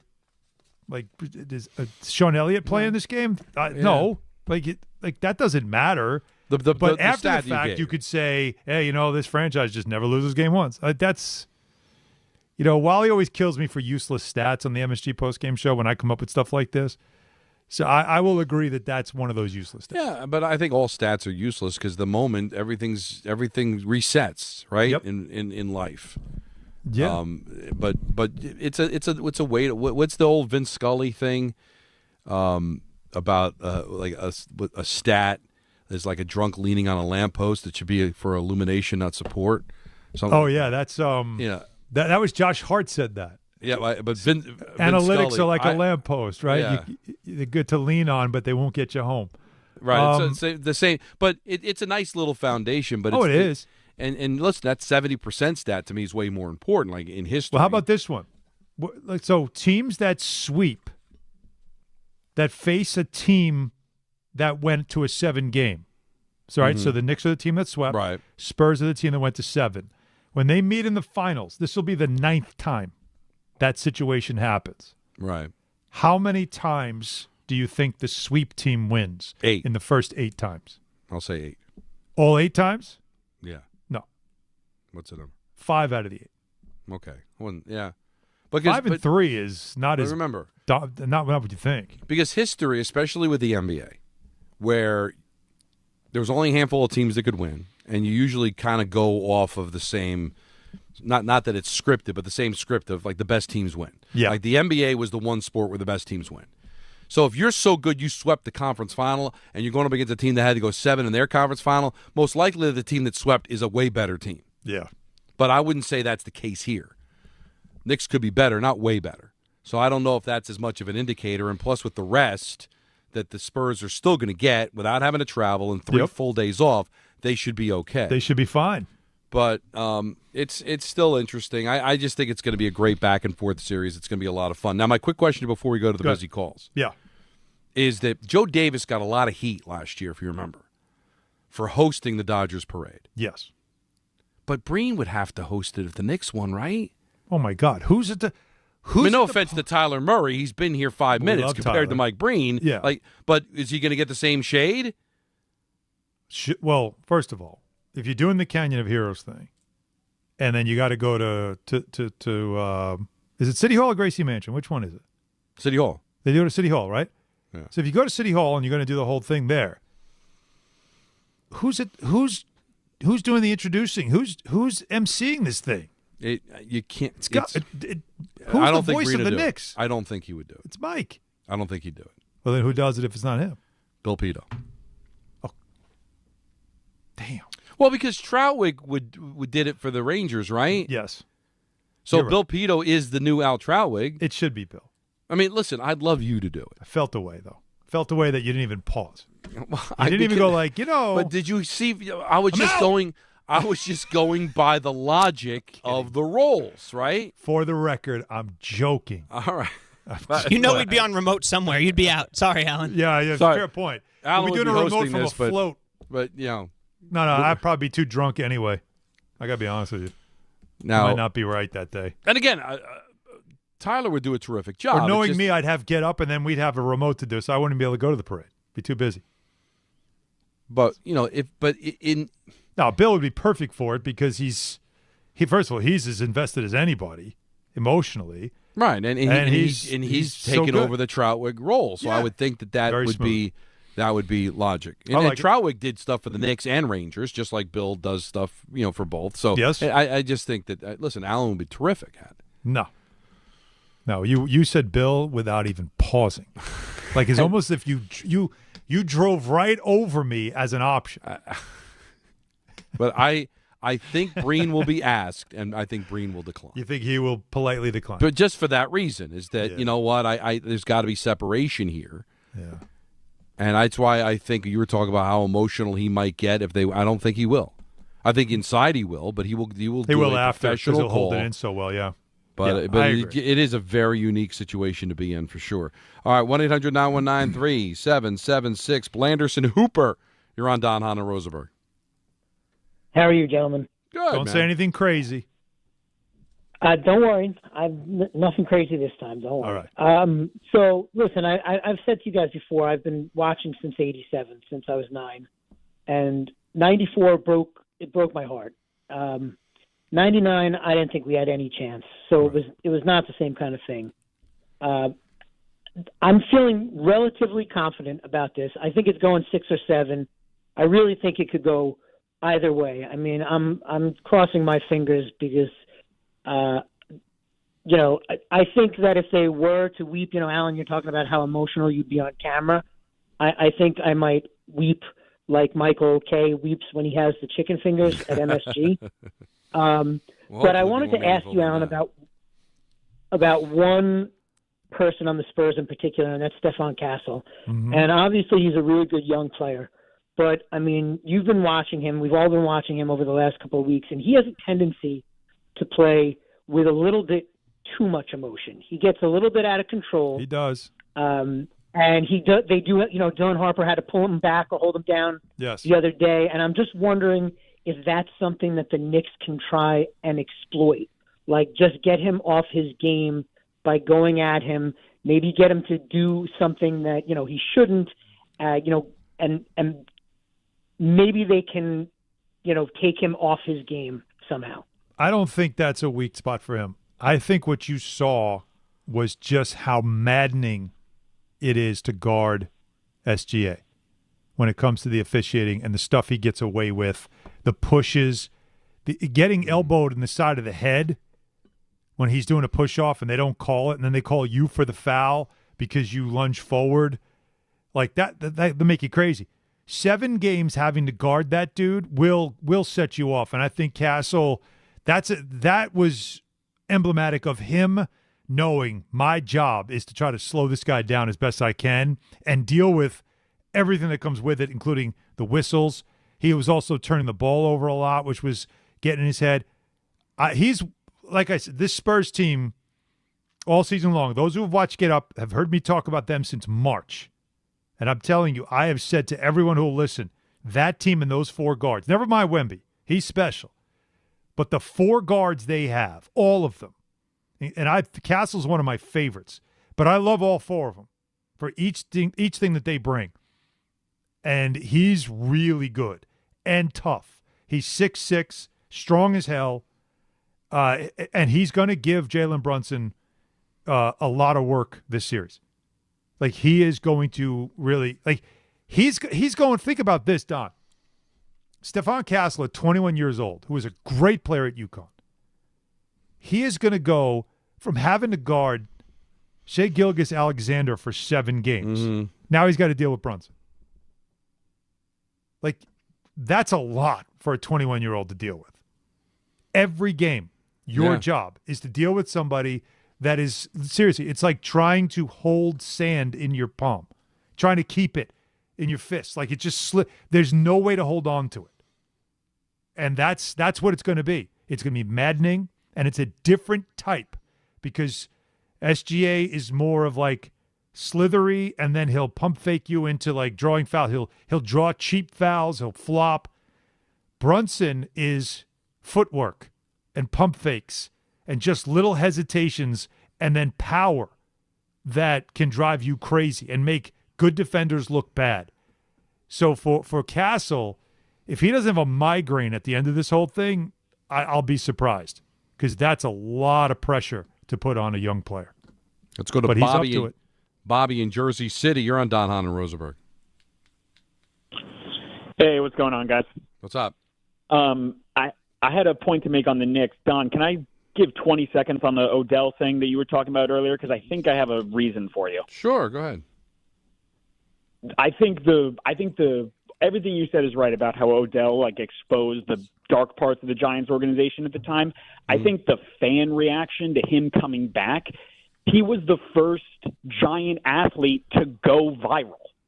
So there's a whole generation of kids who have grown up into young adults who experience sports through social media, and Odell is the poster child for what that became. So I think that's just pure nostalgia in that regard. Unlike you, it's like take it or leave it with Odell. The point that I wanted to make about the Knicks, so this whole last week has been a celebration, rightfully so, of all the diehards who have ridden through the tumultuous times over the last 50, 27 years, whatever you want to call it. I'm a bandwagon fan. I don't love basketball enough to care about the results when the team is bad. It's just like, soccer, hockey, baseball. I have other sports that I love more than basketball. But I just hope that everyone who's going to be locked in on this, and I think this is going to be an amazing final, just try to take a moment to appreciate what this ride has been and what it could possibly be. You guys are big proponents of enjoying the journey while it's happening because you have to latch on to those moments. But, just everything, the pomp and circumstance of the finals, the Larry O'Brien trophy back on the court, the subway entrance outside the Garden.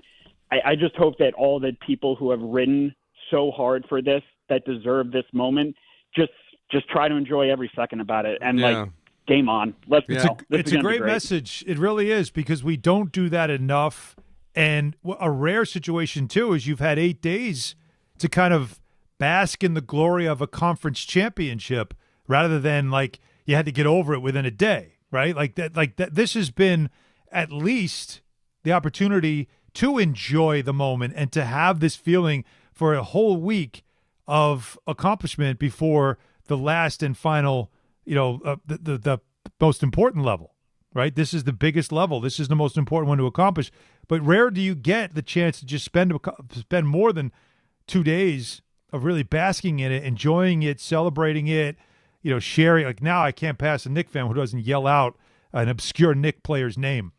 It really is fun. If they win this thing, There should be a float or at least a show where it's all of the obscure Knick players over the years whose names have come up most often, and how, like, you guys are celebrated as we survived you, which is an odd thing, but it's sort of what's happening. But yes, you really do need to enjoy the moment and enjoy the situation. And then on top of it, enjoy the style that this team plays. This is not a clutch and grab team. This is not a singular ISO-centric team. This is a team that has developed over the last 2 months into a pure basketball team, which I think this city really appreciates. All right, more calls. 6 o'clock ENN, 6:30 Tim Legler, 7 o'clock Ty Butler takes over until the Mets. Hahn Rosenberg, ESPN New York. The New York Knicks, the NBA Finals. You know who the face of the NBA is? Right here in New York, Jalen Brunson, baby. He's the face of New York. We deserve this. Bring them all on. Let's go, boys. I haven't even slept yet, so I don't even know if it's sunk in. They are locked in. They're healthy. They are rested, but they are the team that's going to be the underdog in the final. I love it. Go, New York. Go, New York. Go. NBA Finals Game 1 coverage begins Wednesday night at 7 on 880 and the ESPN New York app. FanDuel is giving you better payouts on same-game parlays all NBA playoffs long. With more ways to build and more value every time you play, you can stack your picks your way for every game, every matchup, and every moment. From spreads to player points to threes and more, build it all into one same-game parlay and go for bigger payouts. So if you're betting same-game parlays this NBA postseason, bet them on FanDuel. More options, better payouts, all NBA playoffs long. Head to FanDuel.com/local to get started. FanDuel is giving you better payouts on same-game parlays all NBA playoffs long. With more ways to build and more value every time you play, you can stack your picks your way for every game, every matchup, and every moment. From spreads to player points to threes and more, build it all into one same-game parlay and go for bigger payouts. FanDuel, an official partner of the NBA. Play your game. 21 plus and physically present in New York. For help with a gambling problem, call 1-877-8-HOPE-NY or text HOPE-NY 467-369. Hey, New York, are you okay to drive? No, really. Did you know just one drink could lower your inhibitions, slow reaction times, and reduce coordination? That single drink causes your judgment to be altered and makes it harder to track moving objects. The risk you take by getting behind the wheel is not worth your life or anyone else's. Call a cab. Hey, I'm looking for a cab. A rideshare, a sober friend, or take public transit. The New York State Governor's Traffic Safety Committee is reminding you to always drive sober. If you've been injured on a construction site, then you need a lawyer who knows New York's unique labor laws. At the Parisman Firm, they have decades of experience handling construction accident cases and a proven track record of delivering huge results. Their team has already recovered nearly $1 billion for hardworking New Yorkers. From scaffold accidents to slip and falls and equipment failures, they've got your back. Call the Parisman Firm now at 718-WORKERS. That's right, 718-WORKERS, because your case is their cause. Get the justice you deserve today. The Knicks. This is a team that is very talented and is playing its absolute highest level of basketball. The Spurs. The Knicks have been completely unstoppable. The NBA Finals. They will play for the Larry O'Brien Trophy. I talk about how great we are. That doesn't matter. We just got to worry about being ourselves and just stay locked in and, go win. NBA Finals Game 1 coverage begins Wednesday night at 7 on 880 and the ESPN New York app. Hey, it's Alan Hahn. At Rings End, they're there to help realize your modern design visions. That's why they partner with Marvin. Engineered for big ideas, Marvin modern windows and doors deliver effortless elegance, expansive views, and industry-leading innovation, all in a modular system designed to meet the exacting principles of modern architecture. Experience Marvin Modern at a Rings End showroom today and create something stunning with them. Rings End is a certified Marvin installing retailer. Every 40 seconds, a child is reported missing. Find the Children is a nonprofit organization dedicated to helping find missing kids. You can be a part of their mission by donating your unwanted car. Call 1-800-294-0222. You'll receive the maximum tax deduction and we provide fast, free pickup. Call 1-800-294-0222. Donate your unwanted or unused car. Call 1-800-294-0222. This advertisement was paid for in partnership with Cars R Us and Find the Children. Hey, it's Rich Eisen for Pella Windows and Doors. Sometimes teams take a time out to regroup and call the right play. When it comes to your home, Pella Windows and Doors always has the winning game plan. They're not just window and door experts. They're experts at taking care of you and your home. At Pella, they find the products that meet your needs and their experts install them. They do it every day, and that's why your neighbors trust them. Discover why Pella is a trusted choice for homeowners everywhere. Visit Pella.com/Eisen today. That's Pella.com/Eisen. For the first time since 1999, the Knicks are headed to the NBA Finals. And the 27-year wait is over. They will play for the Larry O'Brien Trophy.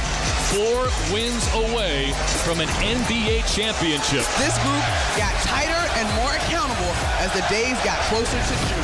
Thanks to all our New York Knicks partners this season, including The Wellness Company, Dime Commercial Bank, Michelob Ultra, and Kia Motors on ESPN New York.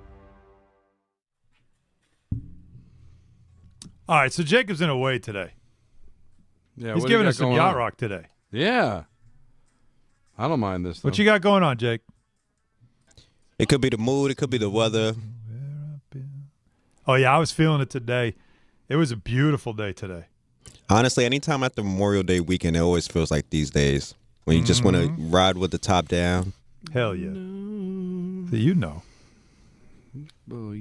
At some point, there'll be a time this summer where I'll have this stuff just playing, floating in the pool, doing nothing. And you could have very easily just put the AC on in the car because it was like between 78 and 80. At least that's what my dashboard said. I still wanted the window down. You know, of course you did, because you're a human. Just been such an odd. May was such an odd month, but it started. June started out pretty good, didn't it? Yeah, it certainly did. Hopefully, it's the sign of what is going to be an amazing month of weather and parades and everything else. 1-800-919-3776. Let's get back to the busy phones and talk to Deep. He's in the car. You're on Hahn Rosenberg. What's up, Deep? Deep. Bye, Deep. Let's go. I guess we got to the end of the boys. Steve in New Jersey. You're on ESPN New York. Hey, how you doing, guys? Good. How are you? I'm good, thanks. First, I am going to be 80 years old in June, God willing. Okay. And I'm somebody that was there for both the 70s championship and the 73 championship. Oh, so what did a 27-year-old Steve do in 73? I was in the pharmaceutical industry, but I have to tell you... Is that what they call it now? I have to tell you that the courtside tickets back then were $50. So... Wow. Yeah. That was still a lot in 73, but that's not this much. Well, in 73, it was a lot. Well, I didn't sit courtside, though. I sat in the blue seats, that we used to call them. Mm-hmm. And those were, like, if I remember correctly, like $10. But I just want to say that I am extraordinarily happy for all Knicks fans who are going to get to experience this now, especially my own kids and grandchildren who are diehard Knicks fans and have always told me over the years how lucky I am that I got to see that. I was lucky enough. I didn't get to go to any of the 73 games, but I got to experience 2 games in the 1970 playoffs. Wow. That were 2 of the greatest in Knicks history. One was Game 5 of the finals against the Lakers where Willis Reed went down. That's the game that he got injured in. Yeah. And they were way behind, and then they came back with Dave Stallworth and Cazzie Russell and Nate Bowman and Frazier and those guys. But one of my favorite games was in the semifinal round against the Bullets. And the Knicks, if you may or may not remember, the Knicks and that Bullets team were mirror images of each other. That's when Earl Monroe was still with the Bullets. Mm-hmm. And the night that I went, Willis Reed and Wes Unseld used to go at it. They were mirror images of each other. The night that I went in the semifinal round, Willis Reed had 36 points and 36 rebounds that night. God. And not a lot of people talk about that game, but think about those numbers, 36 and 36. And I'll never forget walking out of the Garden that night, John Condon used to announce all the scores, what everybody had. You know, this guy had this many points and this many rebounds or assists, blah, blah, blah. And then he got to Willis Reed as we're walking out, and he goes, and Willis Reed, 36 points, and then he stopped because everybody knew that Willis had a lot of rebounds. We were waiting to hear. He goes, and 36 rebounds, and the crowd erupted. See, that's what's you don't have that because you can't. People don't have to wait till the end. They have it on the scoreboard. To know that they got it on the scoreboard. They didn't have a score. They didn't have a center court scoreboard back then. That is a great, great moment. Let's Wow. squeeze in one more. Brian in Sleepy Hollow. You're on ESPN New York. Hey guys, Alan, I just want to say that I'm the guy that said the post Nick win on MSG is like the post coital cigarette. You know, it's just a nice thing. You know. You know, if only we could use that in a promo. Yeah, right. But I don't think we could. Yeah, it's great. You know, you're sitting. But you know what? For you, I might, if they win and we're doing the post game after the championship, I might pull out a cigarette. Just, and you'll know the joke. I won't light it, but I'll pull it out and I'll just kind of hold it. You'll know. That'll be for you. Perfect. So, Alan, I have the same fandom as you. So, but this, baseball was caught on third for me because you know it's kind of boring when you're a kid. But I just love this team, and I just want to see them go down forever. And I'm starting to get a little nervous, but I do feel good. But I just know it's going to be a roller coaster. It's not going to be as easy as it was getting here. Yeah. But I feel real good, and I just want to – I love this team. I love the players. They're so likable. And I just want to stamp them into forever and get all the friggin' merch I can get, you know? Yeah, right. Have a good one, guys. That's what you got to feel good about. But, yeah, just buckle up because I think everybody would love a sweep and tie the NBA record for consecutive wins in the postseason with Golden State and lift that trophy and not have any sweat. No, it's coming. It's going to be a roller coaster. In these next 2 weeks, as much fun as it's going to be if they win, this is going to be kind of torture. I think these games are going to be close. I think these games are going to be fun if you don't have a dog in the fight, but for any kind of Knicks and Spurs fans, it's going to be torture for 2.5 hours to see who comes out on top. And hopefully at the end of the rainbow, there's going to be that pot of gold, and that's what you hope for. Yes. ENN is next. It's an Anthony Pusick vehicle today. Oh, yeah. We always look forward to that. Tim Legler at 6:30, and then the last call crew at the end of the 6 o'clock hour leading you into Ty Butler, who will then lead you in to coverage of Mets and Mariners. Don Hahn and Rosenberg, ESPN New York. Partner with Amazon Hub Delivery to earn extra revenue for your business with your business. Assist with local Amazon deliveries and get paid for each package you deliver. When you become a partner, you and your staff will deliver packages to customers in your area on a schedule that works for you. You'll gain extra revenue, increase exposure for your business, and connect with your neighbors. Plus, it's easy to get started with no delivery experience, long-term contracts, or startup costs required. If you're interested in learning more, visit Amazon.com/Hub Delivery. That's Amazon.com/HUB Delivery. If you think a new central air conditioning system is out of your budget, think again. Slomin's is here to change the game with their preseason super sale. They're now offering cutting-edge 18-SEER 2026 refrigerant-compliant R45-4B systems expertly installed by their certified technicians, all at the lowest prices of the year. That's right.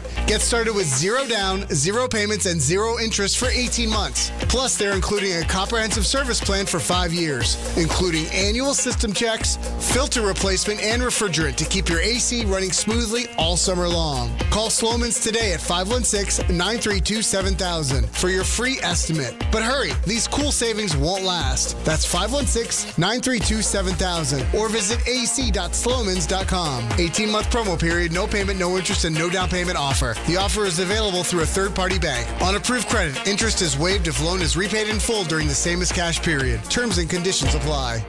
Hey Yankees fans, join us at Yankee Stadium on Saturday, June 20th as we celebrate Aaron Judge winning the 2025 American League Most Valuable Player Award.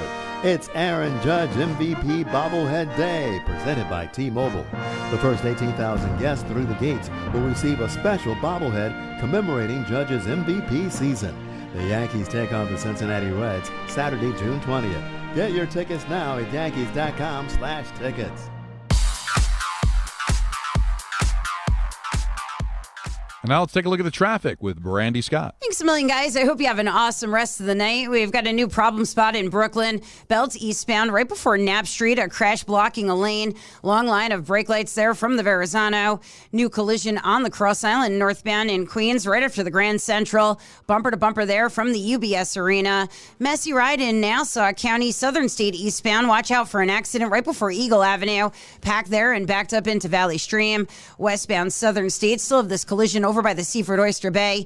Now blocking 2 lanes. Police and ambulance on the scene. Delays go back into Suffolk County. Worst ride to the outbound George Cross Bronx westbound, crawling from the Bruckner on through. Inbound George Upper Deck just about 10 to 15 minutes from 8095. Even better from the 4 and 46 approaches. Outbound Lincoln and Holland Tunnels about 20 to 30 minutes each. I'm Brandy Scott on 880 ESPN New York. Are you ready to make a difference for the environment while helping the visually impaired at the same time? Then donate your vehicle to Heritage for the Blind today by calling 1-800-983-6530. Every donated vehicle will either be properly recycled in an eco-friendly manner or given a new life through reuse. Donating your vehicle is easy. Simply call 1-800-983-6530 and Heritage for the Blind will do the rest. They'll even arrange for your vehicle to be picked up at no cost to you. And for a limited time, when you donate your car, you'll receive a $200 restaurant voucher and a 2-night, 3-day hotel stay at one of 50 locations. Call 1-800-983-6530 right now to schedule your vehicle donation and make a positive impact on the environment while helping others. Heritage for the Blind, where every car donation counts and every person makes a difference. Call 1-800-983-6530 now. This advertisement is paid for by Heritage for the Blind. This is your home for the Eastern Conference champion New York Knicks and the NBA Finals. WHSQ and WCBS-FM HD2, New York. This is an ENN special report. Now reporting. The very handsome Jewish man, Peter Rosenberg. We should talk some sports. Do what you want. It's ENN.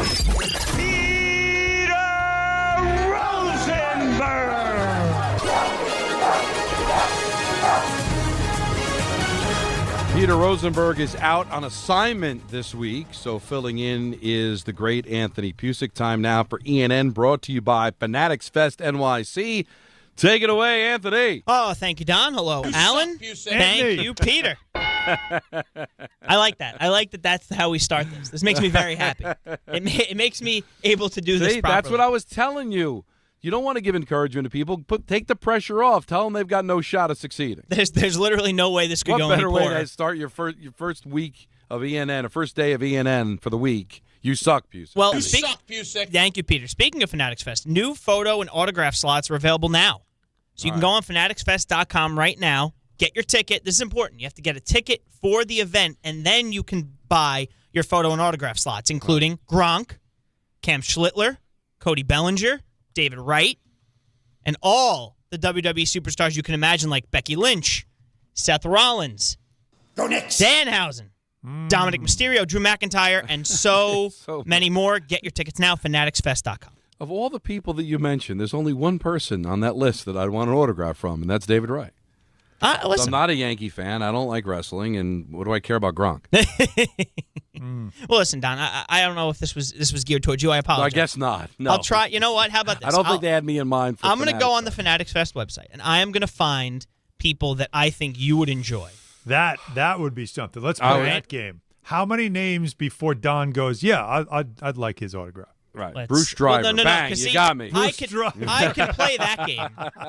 But, look, you got tickets on sale for Eli Manning. Nothing. That was that. No, I mean, that was a straw. I have wow. in the Twins in my book, possession. yeah. No, it's actually in a strong box. So if this house ever burned to the ground, this would survive. Wow. Okay. I have the ticket to Super Bowl 42. That's not nothing. The first win against the Patriots, and Eli signed the historic win, and Eli signed it. Yeah, so the Super Bowl MVP signing the ticket. Yeah, so that's got I'm some good. value. That might send the kids to college. How about a free photo op with Ken Danico? When do you ever get a chance to be right next to Ken Danico for a photo? And Ken Danico? For a photo. During the CNN, I'm going to count the pictures in my phone right now I have with Kenny. You could. How What's about the this? over-under? Too good. Look at that, Anthony. Now he's too good. Give me an over-under. I understand completely. How about this? I'm How about going we 30. put you next to Tommy Dreamer, and we count how many people go, Dave, big fan of Busted Open. You and Tommy do a great job. I'm going to count them up. So give me a realistic over-under of just this season. I'm scrolling of this season, 35. Wow. Okay, I'll count them up. Counting it's going to be more than that, honestly. Jim Kelly tickets on sale. Listen, there's something for everybody. Even if there's not everything for Don, there's something for everybody. I think we could. Dave LaGreca's going to be at Fanatics Fest. Is he really? I didn't even talk to him. Picture. I didn't even talk to him. He's going to be. He's so much bigger than me. Henrik Lundqvist tickets on sale. Donnie Baseball, you can see him. A lot going on. At Fanatics Fest. Take a look, fanaticsfest.com. If you're a big sports fan, it's a perfect opportunity to get in front of almost every one of your favorite players that you could possibly imagine in one place. Very, very cool. Before I get into some Knicks stuff, I want to give a shout-out, guys. St. John's Baseball. I don't know if you followed this. Yes. They became just the 5th number 4 seed in a regional to sweep. So 4th, that is the worst. They are the lowest ranked in the eyes of the people that put them there.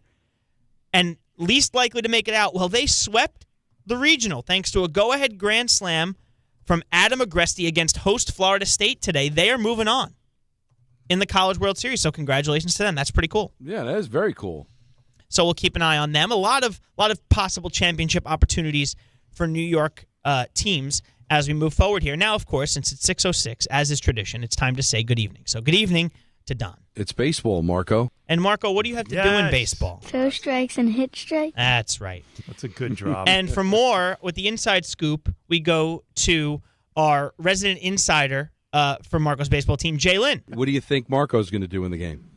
I don't know. Okay, that's tremendous. I got a lot out of that. I felt pretty good about it. I don't know. Don again. Because, listen, I got the runs with the Rangers. Yeah. Yeah, if I'm not mistaken, that was in Calgary. I was going to say that I got the runs with the Jets, too, one time. But as soon as I said it, I was accurate. I mean, they made runs. But listen, I'm sure Anthony got it from the Rangers, too. This year particularly. Just this season. Alan. I could use a good ass kicking. Clean day. Clean day. What? All right. Clean day. I need a good day. All right. Well, listen. We've come to the time of year when our cities, not just New York, but all of the cities, get a little excited about their teams in a championship. If I'm not mistaken, I'm sure you guys have seen this. The subway stops outside of Penn Station are currently painted blue and orange for the Knicks. Not for the Mets? Not for the Mets, no. Okay. Big news from our mayor, Mayor Mamdani. I saw this. This is important. So anybody who's listening with kids, you're out of luck, okay? Because Mayor Mamdani signed an order that repealed kids' bedtimes for the Knicks Finals run. Now, these games are going to start at 8:30, which, of course, for all of us that know, mean 8:50. So, your kid's going to be up late, and they're allowed. Why? The mayor's allowing it. But you know what? Just letting you know. This does nothing. Nothing. You feel nothing. It looks good, and Nancy showed it to me today, and it was cool. The better thing to do is to give, how about no school the day after a finals game? Because why they got a bedtime? They got a bedtime because they got school the next day. School from home. So you're not really helping anybody. It's been now done. the kid's going to be wired until midnight Forget it. and do nothing productive the next day. But the Donnie, better thing to do is no school after a finals game. Let's be honest. We're at June 1st. We know what June is. June is the Fugazi school month. It is. What are we doing? All due respect. Maybe there's a final here and there for some of the older kids. But for the younger kids, what are you finger painting and you're talking about the summer. You're singing songs. Like, what are you doing? You're not doing anything. This is where the bag comes home from when they clean out their desk. That's it. And you find the uneaten cupcake that they got in October.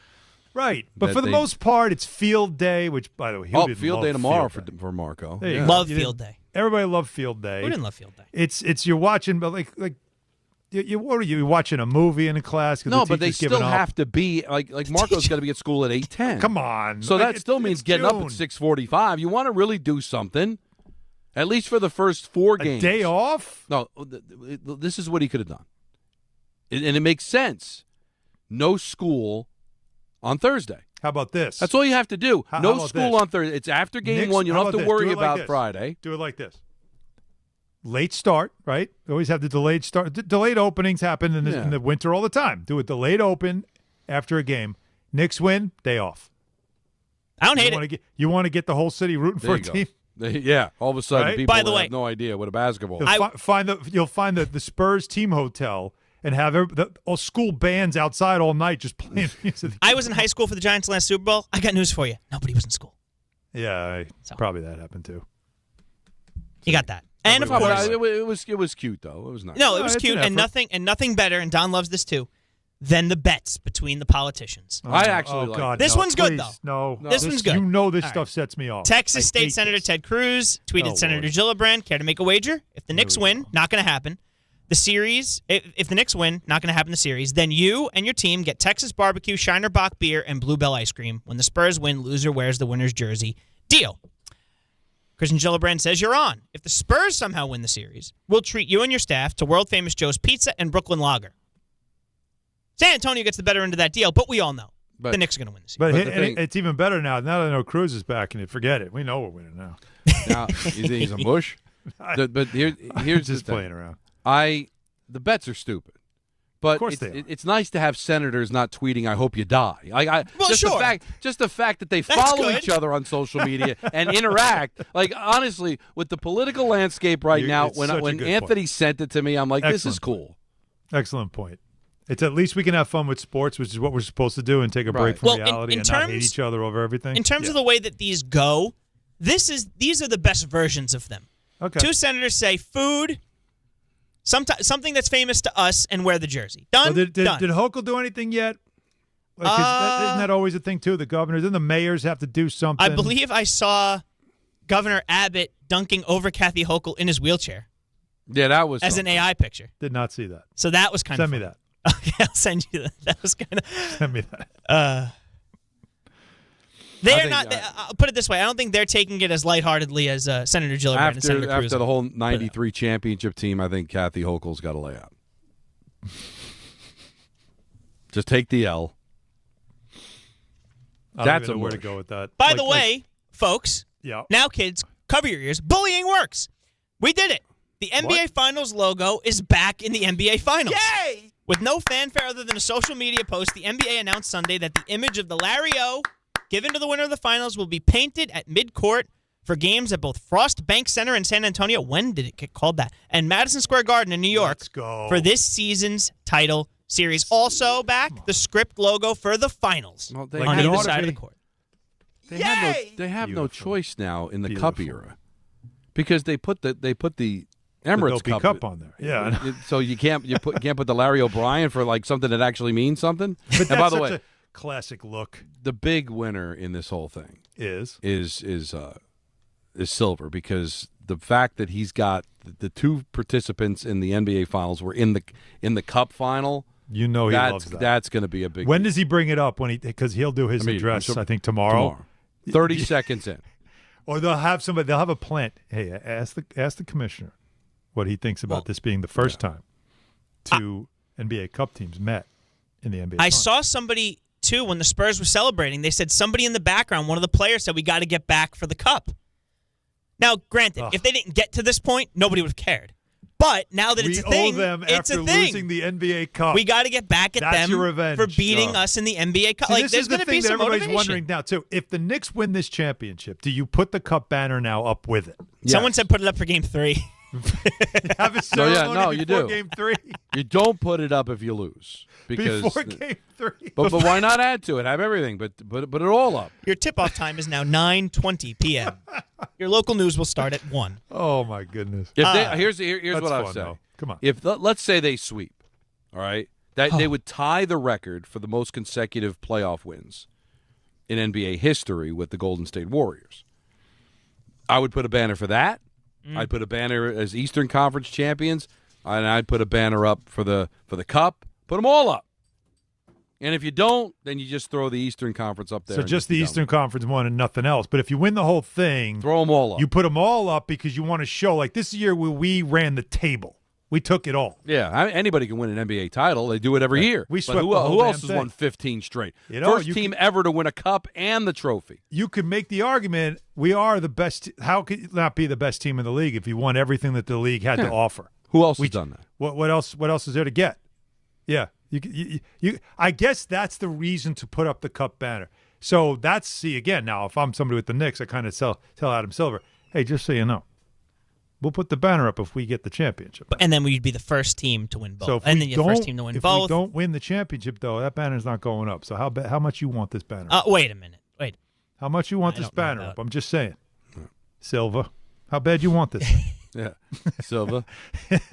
I'm sure you guys saw this over the weekend, but if you didn't, going to play it anyway. Josh Hart on Wemby potentially guarding him. That's the only unanimous defensive player of the year is guarding me, so I think, that's a good sign for me, right? You know what I mean? Means I'm a pretty good basketball player. I mean, I go into the game and I play the game the way the game needs me to play. And if that's shooting or scoring, cool. If that's rebounding, defending, cool. I don't value what I do based on other people's game plan or what the box score says. He's funny. He just kind of gets it. But they all get it. That's, again, the perfect thing to say. Yeah.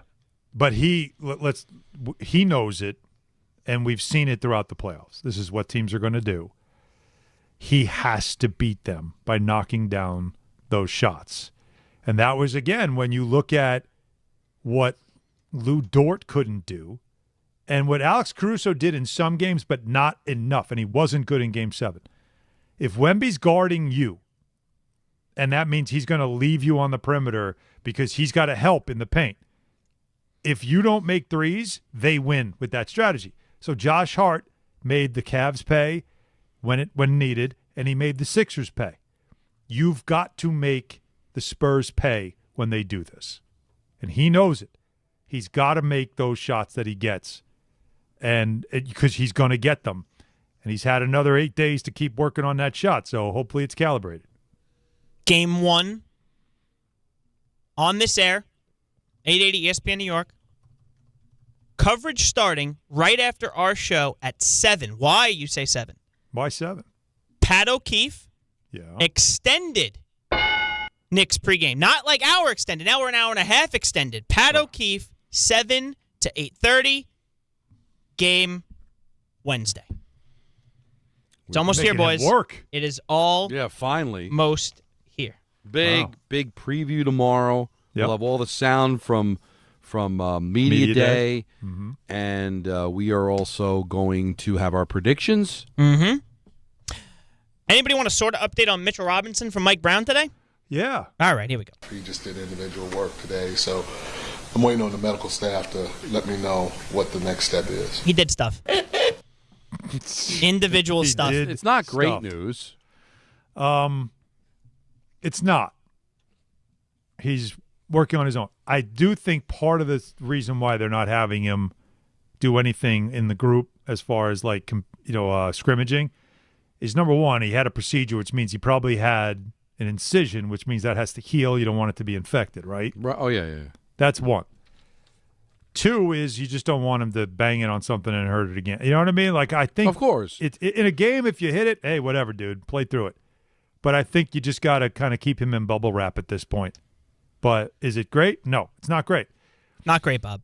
No, not great. Let's hear from our old friend Isaiah Hartenstein on the Knicks reaching the finals. Happy for them. I kind of got there where they were kind of getting back on track, or they were kind of redoing everything a little bit. And so I think just what Leon Rose and all those guys did to now be in the finals is pretty cool, even just for the city. But just being there with those guys where we just came in, it's just cool to see. I mean, I'd rather be playing against them, but just rooting for them right now. I mean, there's a lot of guys I know. There's a lot of guys I'm pretty close with, and so just happy for them. I know it's not possible. I'd love to have him back.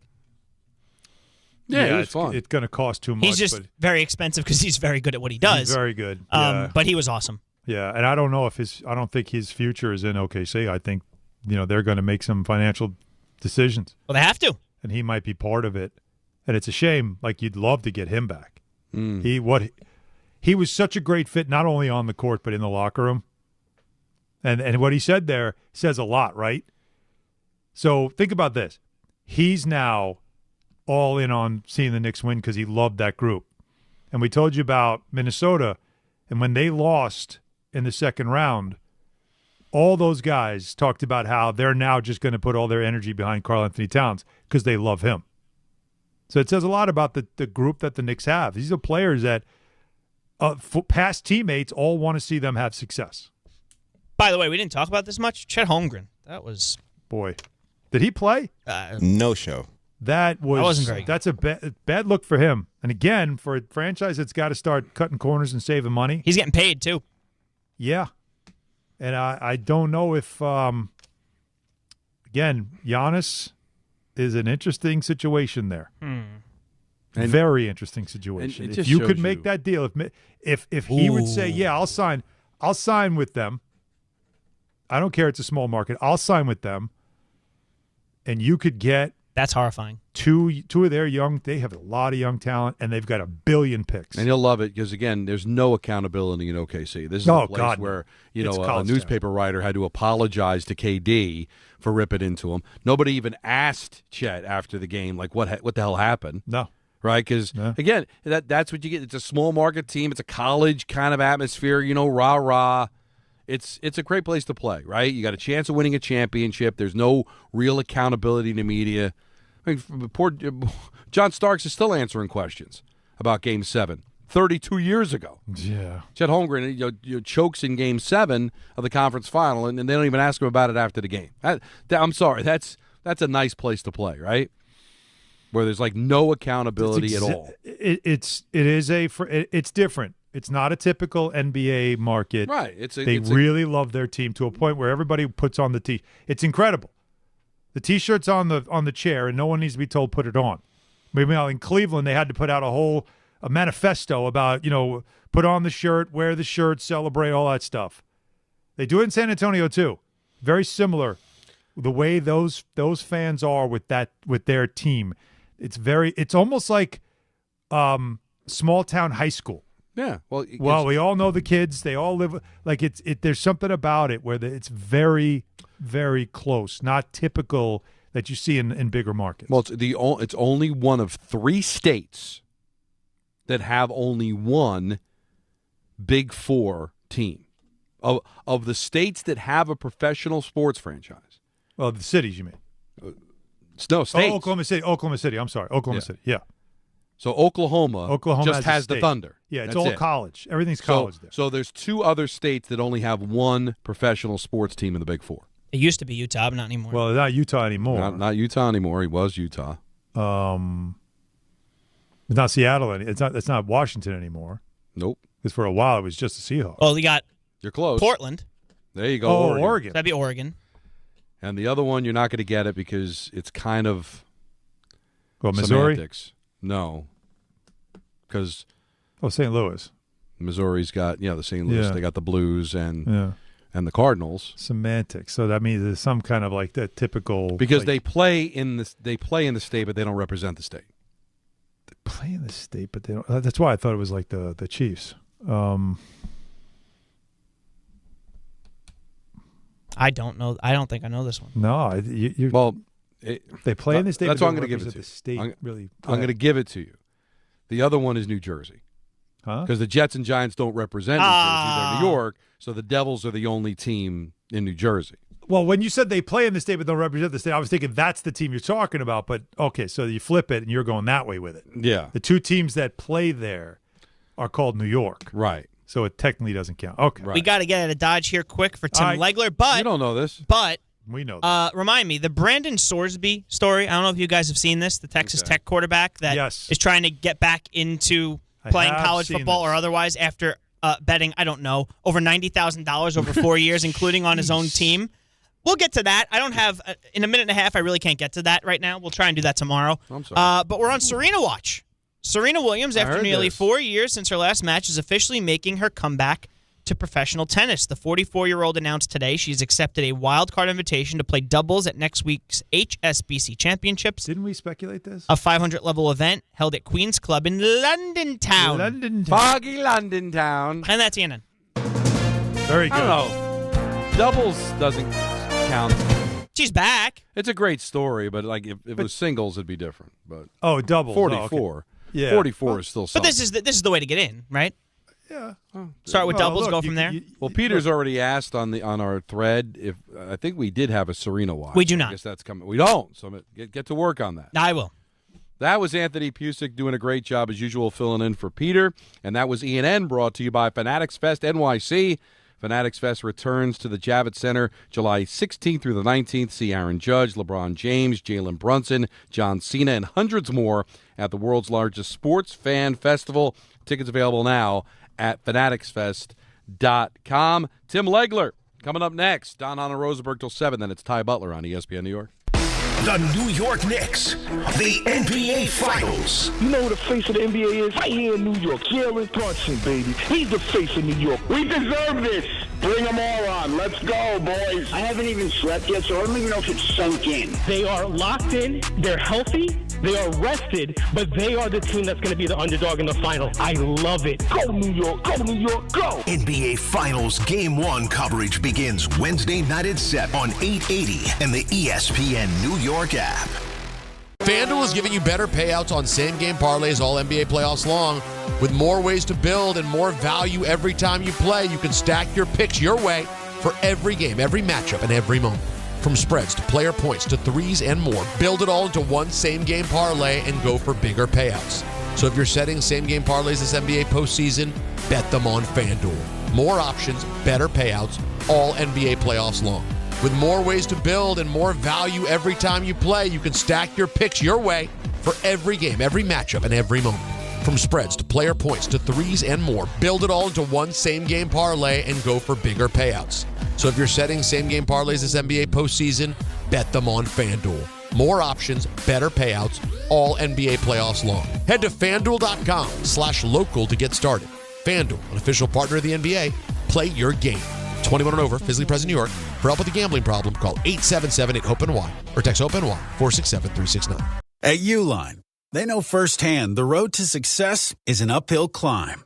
Uline started in the family basement and through hard work is now North America's most trusted shipping and industrial supplier. They get what it means to have the support of reliable, hardworking partners. So they keep 41,000 items ready to ship. Whether your company is still in a basement office or expanding cross-country, Uline will be there on your road to success. Visit uline.com. If you're heading into summer without a medical emergency kit, you're taking a risk most people don't think about until it's too late. Summer colds linger and can turn into sinus infections that last for weeks. Getting sick right now before vacation can derail everything. And when you're traveling, finding a doctor and pharmacy is stressful. That's why I ordered a medical emergency kit. It's like having urgent care and a pharmacy right at home. It includes essential prescriptions like amoxicillin and generic Z-Pak to treat a wide range of common and serious illnesses. So if you wake up sick at home or on the road, you already have what you need. No waiting for your doctor, no hours at urgent care, no pharmacy lines, no copays. Just match your symptoms to the right prescription in your guidebook or call their telemedicine doctor standing by. Start on your meds sooner and feel better faster. Every home needs at least one medical emergency kit. Order yours online in minutes and it's shipped to your door. And save $45 with my promo code 880 at urgentcarekit.com/880. That's promo code 880 at urgentcarekit.com/880. The Knicks. This is a team that is very talented and is playing its absolute highest level of basketball. The Spurs. The Knicks have been completely unstoppable. The NBA Finals. They will play for the Larry O'Brien Trophy. I talk about how great we are. It doesn't matter. We just got to worry about being ourselves and just stay locked in and, go win. NBA Finals Game 1 coverage begins Wednesday night at 7 on 880 and the ESPN New York app.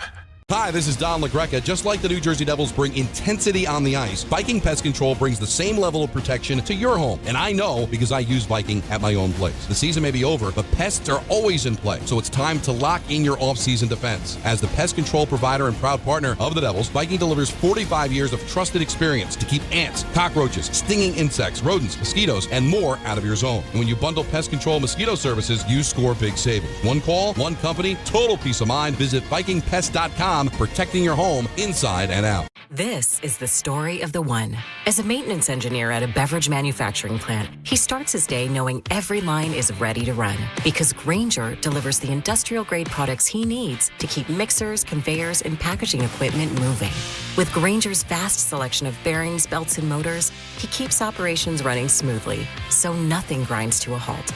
Call 1-800-GRAINGER, click Grainger.com, or just stop by. Grainger, for the ones who get it done. If Twisted Tea Hard Iced Tea was your best friend, it would be the kind of friend that starts an impromptu dance party in the supermarket aisle that turns into an all-day pool party rager at your place, and you don't even own a pool. Twisted Tea Hard Iced Tea turns any day into a legendary adventure. It's smooth and refreshing real iced tea with just the right kick of alcohol. Twisted Tea Hard Iced Tea. Keep it twisted. Twisted Tea Brewing Company, Cincinnati, Ohio. Please drink responsibly.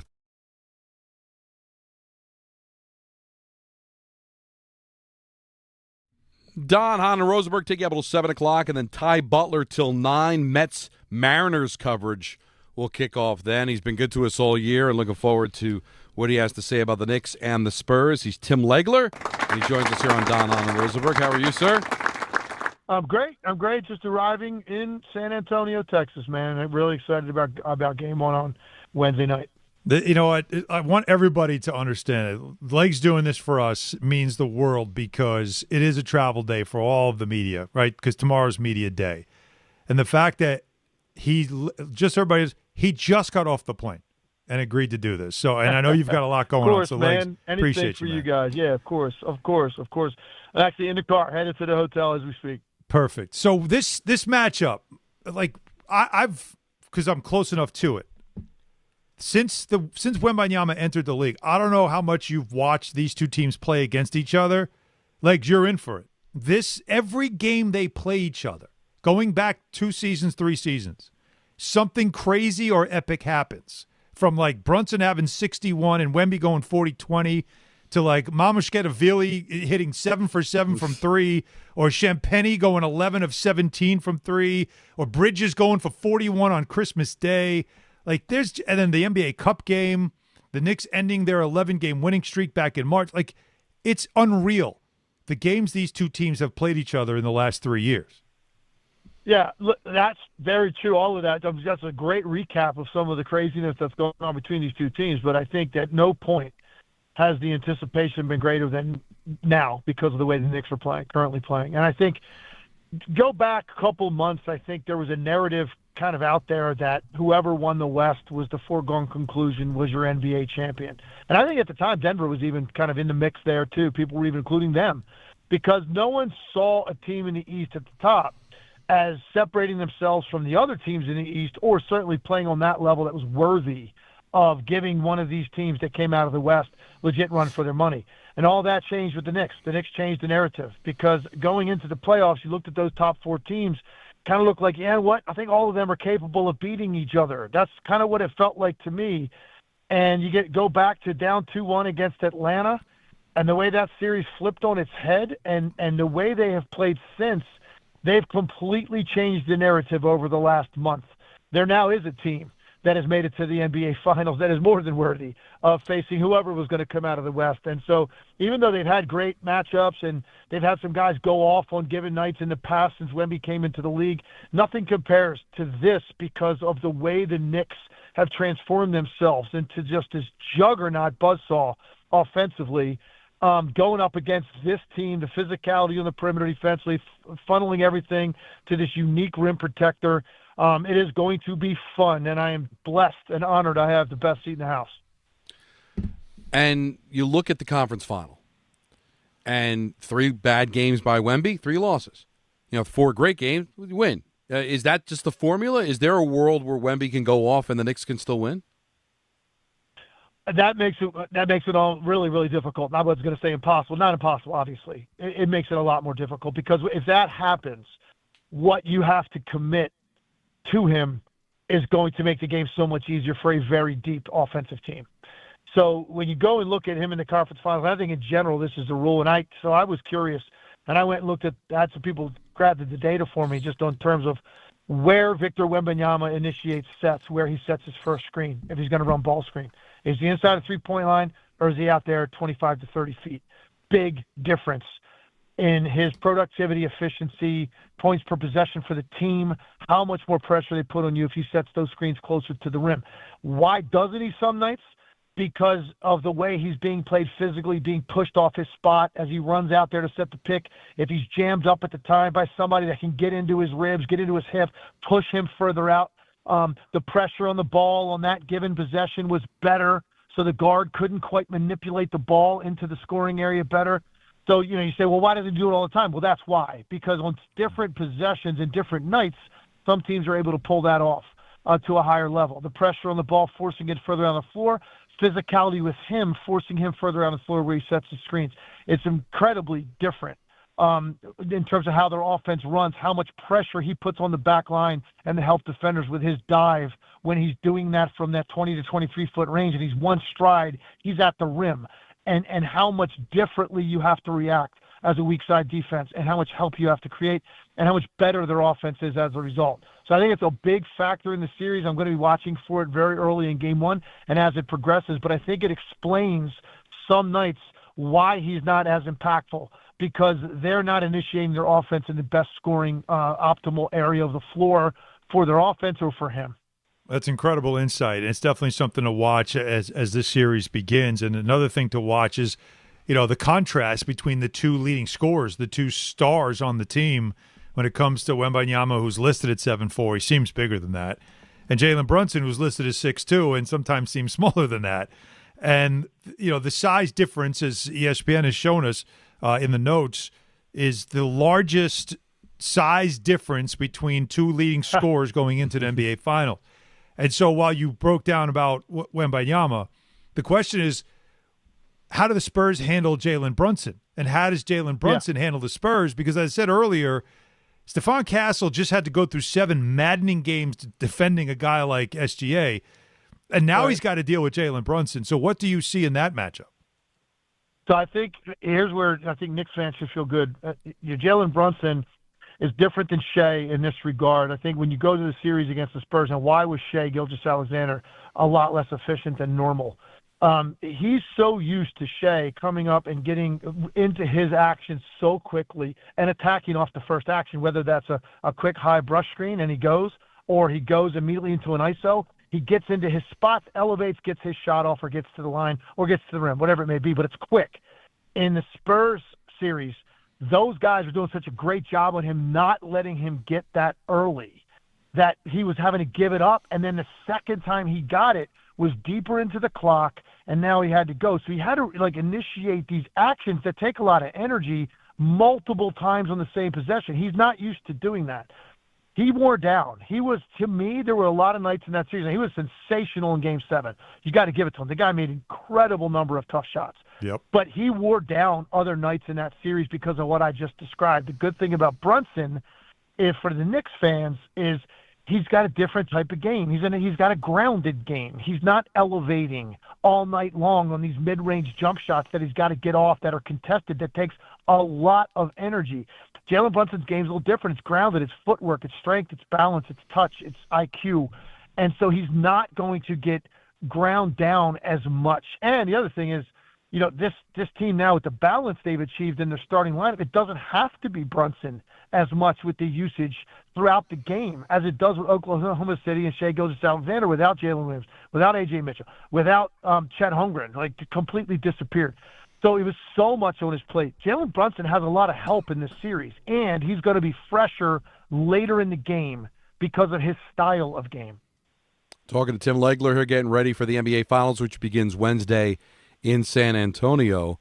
The theme, really, all these playoffs, Tim, the Knicks didn't play anybody.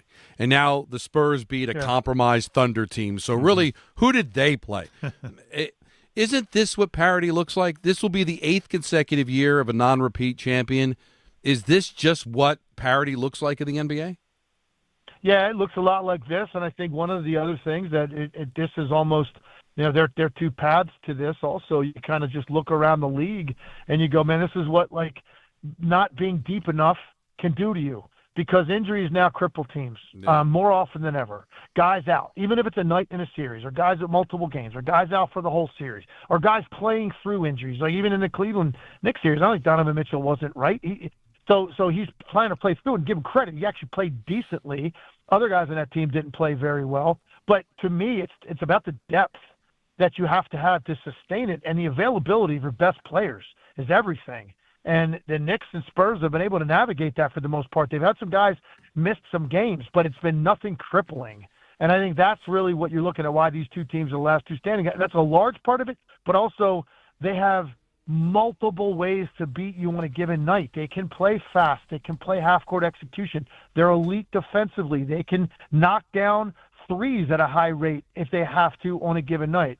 So I think the diversity with which they can excel, both teams, is why they're still standing and why this series is fascinating, and why I would be shocked if this isn't a super compelling long series with great finishes. Maybe not every night, but I think the majority of the games in this series are going to still be winnable for either team in the fourth quarter. It really, it does set up to be something like that, where, we were talking about the stat earlier, the game one winner goes on to win the series 70% of the time. How critical is winning that game one? And I'm like, I don't know, in a series like this, early, might set a tone or something, but I don't think early matters. I think it's the team that finishes the series strong. That to me feels like a bigger impact game later on. But I'm with you. And Don even said, Donnie was every other game, this could go that way. It could vacillate from game to game. But what I wanted to throw at you when we're talking about Wemby is, with Jeremy Sohan being a Knick, even though he doesn't play, he did an interview at the New York Post where he's like, oh, I know everything about this guy, and this is what we need to do. And while playing him physical is one thing, he said it's less about banging and hitting him and more about making him run. Because we see the on-off splits. When he's off the court, the Spurs struggle. That's why Cornette played 6 minutes in that Game 7. They couldn't afford to have Wembanyama on the bench. If the Knicks, who have been running a lot of transition in the playoffs, if they can get him in transition to a point where he needs a break because he's run out of gas, like Sohan says he does, how big of an advantage could that be? Yeah, that's big. I agree with that point of view. By the way, I do agree that though that the physicality is critical, and I just think where you hit him first, how much you make him work for leverage. What I have seen on nights with him, their guards sometimes can bail too quickly on him establishing post position if he gets a switch, or if he's got a smaller guy, which everybody's smaller. Actually, I'm laughing at my own line there. Everybody's smaller. But you know what I mean? If he gets those switches where he rolls somebody into that mid-post, he's never going to work you all the way down to the block, catch the ball, go into a post move. He's not strong enough to do that. But he catches it at 12 feet with a guy behind him. And what I've seen is when the guys can switch on him in front of him, it takes him a little time to wrestle down there, because it's harder for a guy that tall, that's thin, to be able to hold his position against strong wings. But I see sometimes the ball gets reversed before he's established that position. So the physicality is critical. You have to fight him for every square inch of real estate and force those guards to make difficult entry passes to him, even if he's not fully established. But running the floor, getting him to attack, critical. And I think another area, he's much more susceptible to picking up fouls if you force the ball to change sides of the floor. If you want to play on one side of the floor and allow Victor Wembanyama to hang out on the edge of the lane on the opposite side of the court, he's meeting everything at the rim. You're not scoring in the paint. If you force him into actions on one side, ball comes out, hops to the other side, and now there's a drive or a slash as he's rotating back to the lane, he's a little bit out of position and moving, you've got a better chance to get into his body. Right. And because that's another area that you would try to get him off the court if you can pick up some fouls. It's easier said than done because of his length. He can kind of back up and still get a piece, but when he's moving more laterally in the half court, defensively, you've got a much better chance to attack him than if you get stagnant or predictable in where you're operating your offense, and he could just hang out. And you could pick then who you want him to guard. Tim, great stuff as usual. Enjoy it, man. We'll talk to you soon. All right, guys. Anytime. Thanks, All right. That's the great Tim Legler. Didn't have to. He had a flight that landed at 6, and he came right on with us. The easy thing for him to do, right? The easy thing for him to do is say, I can't, guys. I'm traveling today. I really appreciate him. Yeah. Also, Alan Hahn is awesome when it comes to Rings End. You know what? It's not just Rings End. It's also Amazon. Because, Donnie, in New York, every block is a business, and every minute counts. Amazon services, Amazon Hub Delivery lets you earn extra revenue from the business you already run, and you and your staff can deliver packages right in your neighborhood on a schedule that works for you. So it's a smart way to keep your hustle going. Bring in more revenue, more visibility, and staying connected to the community you serve every day. Here's an example. Christine, owner of All Breed Cat and Dog Grooming in Verona, New Jersey, she said she loves the flexibility of Amazon Hub Delivery. So she takes grooming appointments in the morning, then delivers packages in the afternoon around her business's schedule. And getting started, easy. No delivery experience, no long-term contracts, and no startup costs either. So New York local businesses, if you're ready to make your next move, visit Amazon.com/hub-delivery. That's Amazon.com/HUB delivery. Donnie. Last call crew. 1-800-919-3776. Don, Hahn, and Rosenberg till 7 o'clock, and then it's Ty Butler on ESPN New York. The Knicks. This is a team that is very talented and is playing its absolute highest level of basketball. The Spurs. The Knicks have been completely unstoppable. The NBA Finals. They will play for the Larry O'Brien Trophy. I talk about how great we are. That doesn't matter. We just got to worry about being ourselves and just stay locked in and, go win. NBA Finals Game 1 coverage begins Wednesday night at 7 on 880 and the ESPN New York app.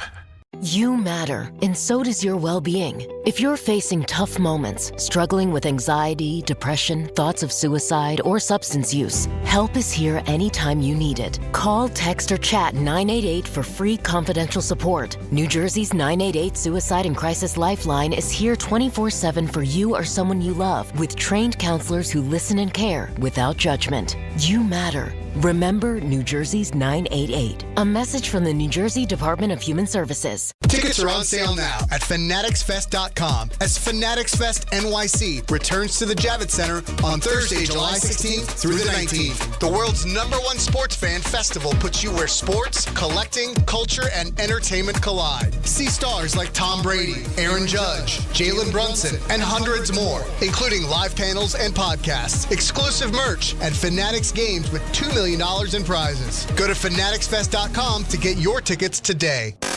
This is the Michael K. Show. You don't knock the Knicks for beating the teams that were in front of them. The teams that were in front of them were the teams that beat the teams that you didn't want to play. Not the Knicks' fault. It's those teams' fault. And if you don't like it, and if you're looking for the negative, you know what you are? You're one of two things. You either don't like the Knicks, and that's fine. Not everybody's a Knicks fan. Or you're a hater. You're a troll. You're just trying to get a rise out of people. The Michael K. Show. Weekdays at 1 on ESPN New York and streaming live on YouTube.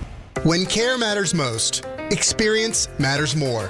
The Allure Group is redefining rehabilitation and long-term care across New York with 6 convenient locations. Their expert clinicians create personalized care plans to help you recover, rebuild, and get back to what matters most. From short-term rehab to long-term care, Allure is committed to comfort, dignity, and results. To learn more, visit allurecare.com. The Allure Group, where care meets compassion.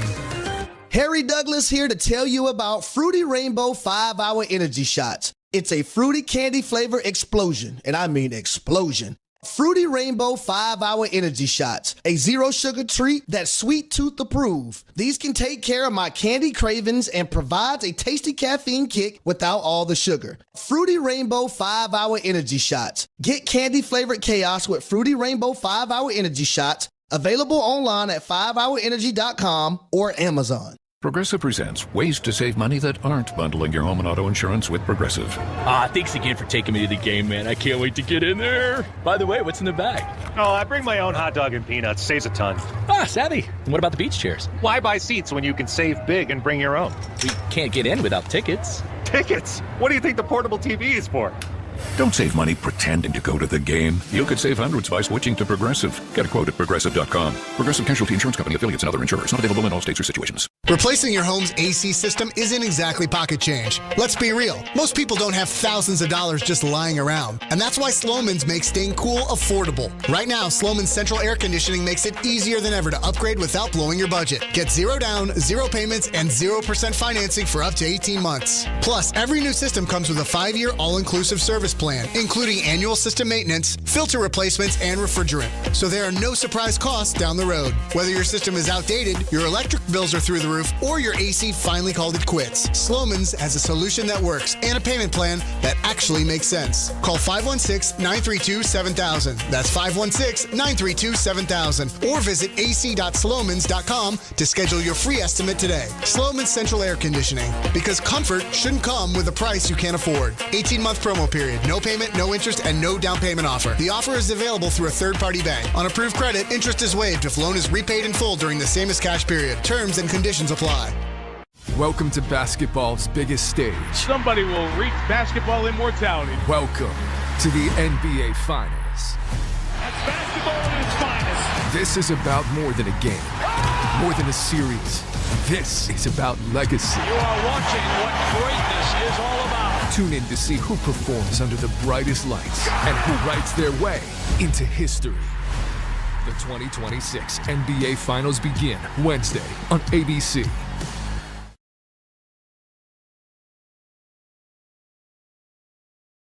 Last call, crew, 1-800-919-3776. We were talking about people that were alive or remember the last time the Knicks won a championship. Got a couple of those people on hold, including Linda out on Long Island. You're on ESPN New York. What's going on? Hey, Don and Alan. Can you hear me okay? Oh, yeah. Perfectly, Linda. How are you? Great. I know you're a Long Islander, too, Alan. Alan, I love your commentating. Every time I watch a game, I switch to the channel that you're on so I can hear you. Comment on the game. I just really appreciate your intelligent and analytic commentating. So thank you. Thank you. So, I was alive in 1973. I'm 70 years old. I remember my father used to take us to the Garden to see the games. I saw every game that season. So Willis, DeBusschere, Clyde, they were like family members. That's how much New York loved those guys. So those of us who are old enough to remember, we know what we're looking at right now. That's sort of the calculus. We can see what's going on. Then came 1994. As you're watching the games, it flips to O.J. Simpson on the freeway in Los Angeles. It's Patrick, it's Starks, and then what was it? The last game of the season, of the series rather. Starks goes up and misses the shot at the buzzer. New York City was like a funeral the next day. Pat Riley quit, right, and left. And that's the day I stopped watching the Knicks 30 years ago because the disappointment was so thick. You just felt like they were losers and they were never going to win. And I'm sharing this stuff because now, I heard about Lynn Mania. Now I'm looking at this team. It's the first time, seriously, in all that time that they're playing like a team. Alan, you've been so right on with your description of how they've transformed in the postseason.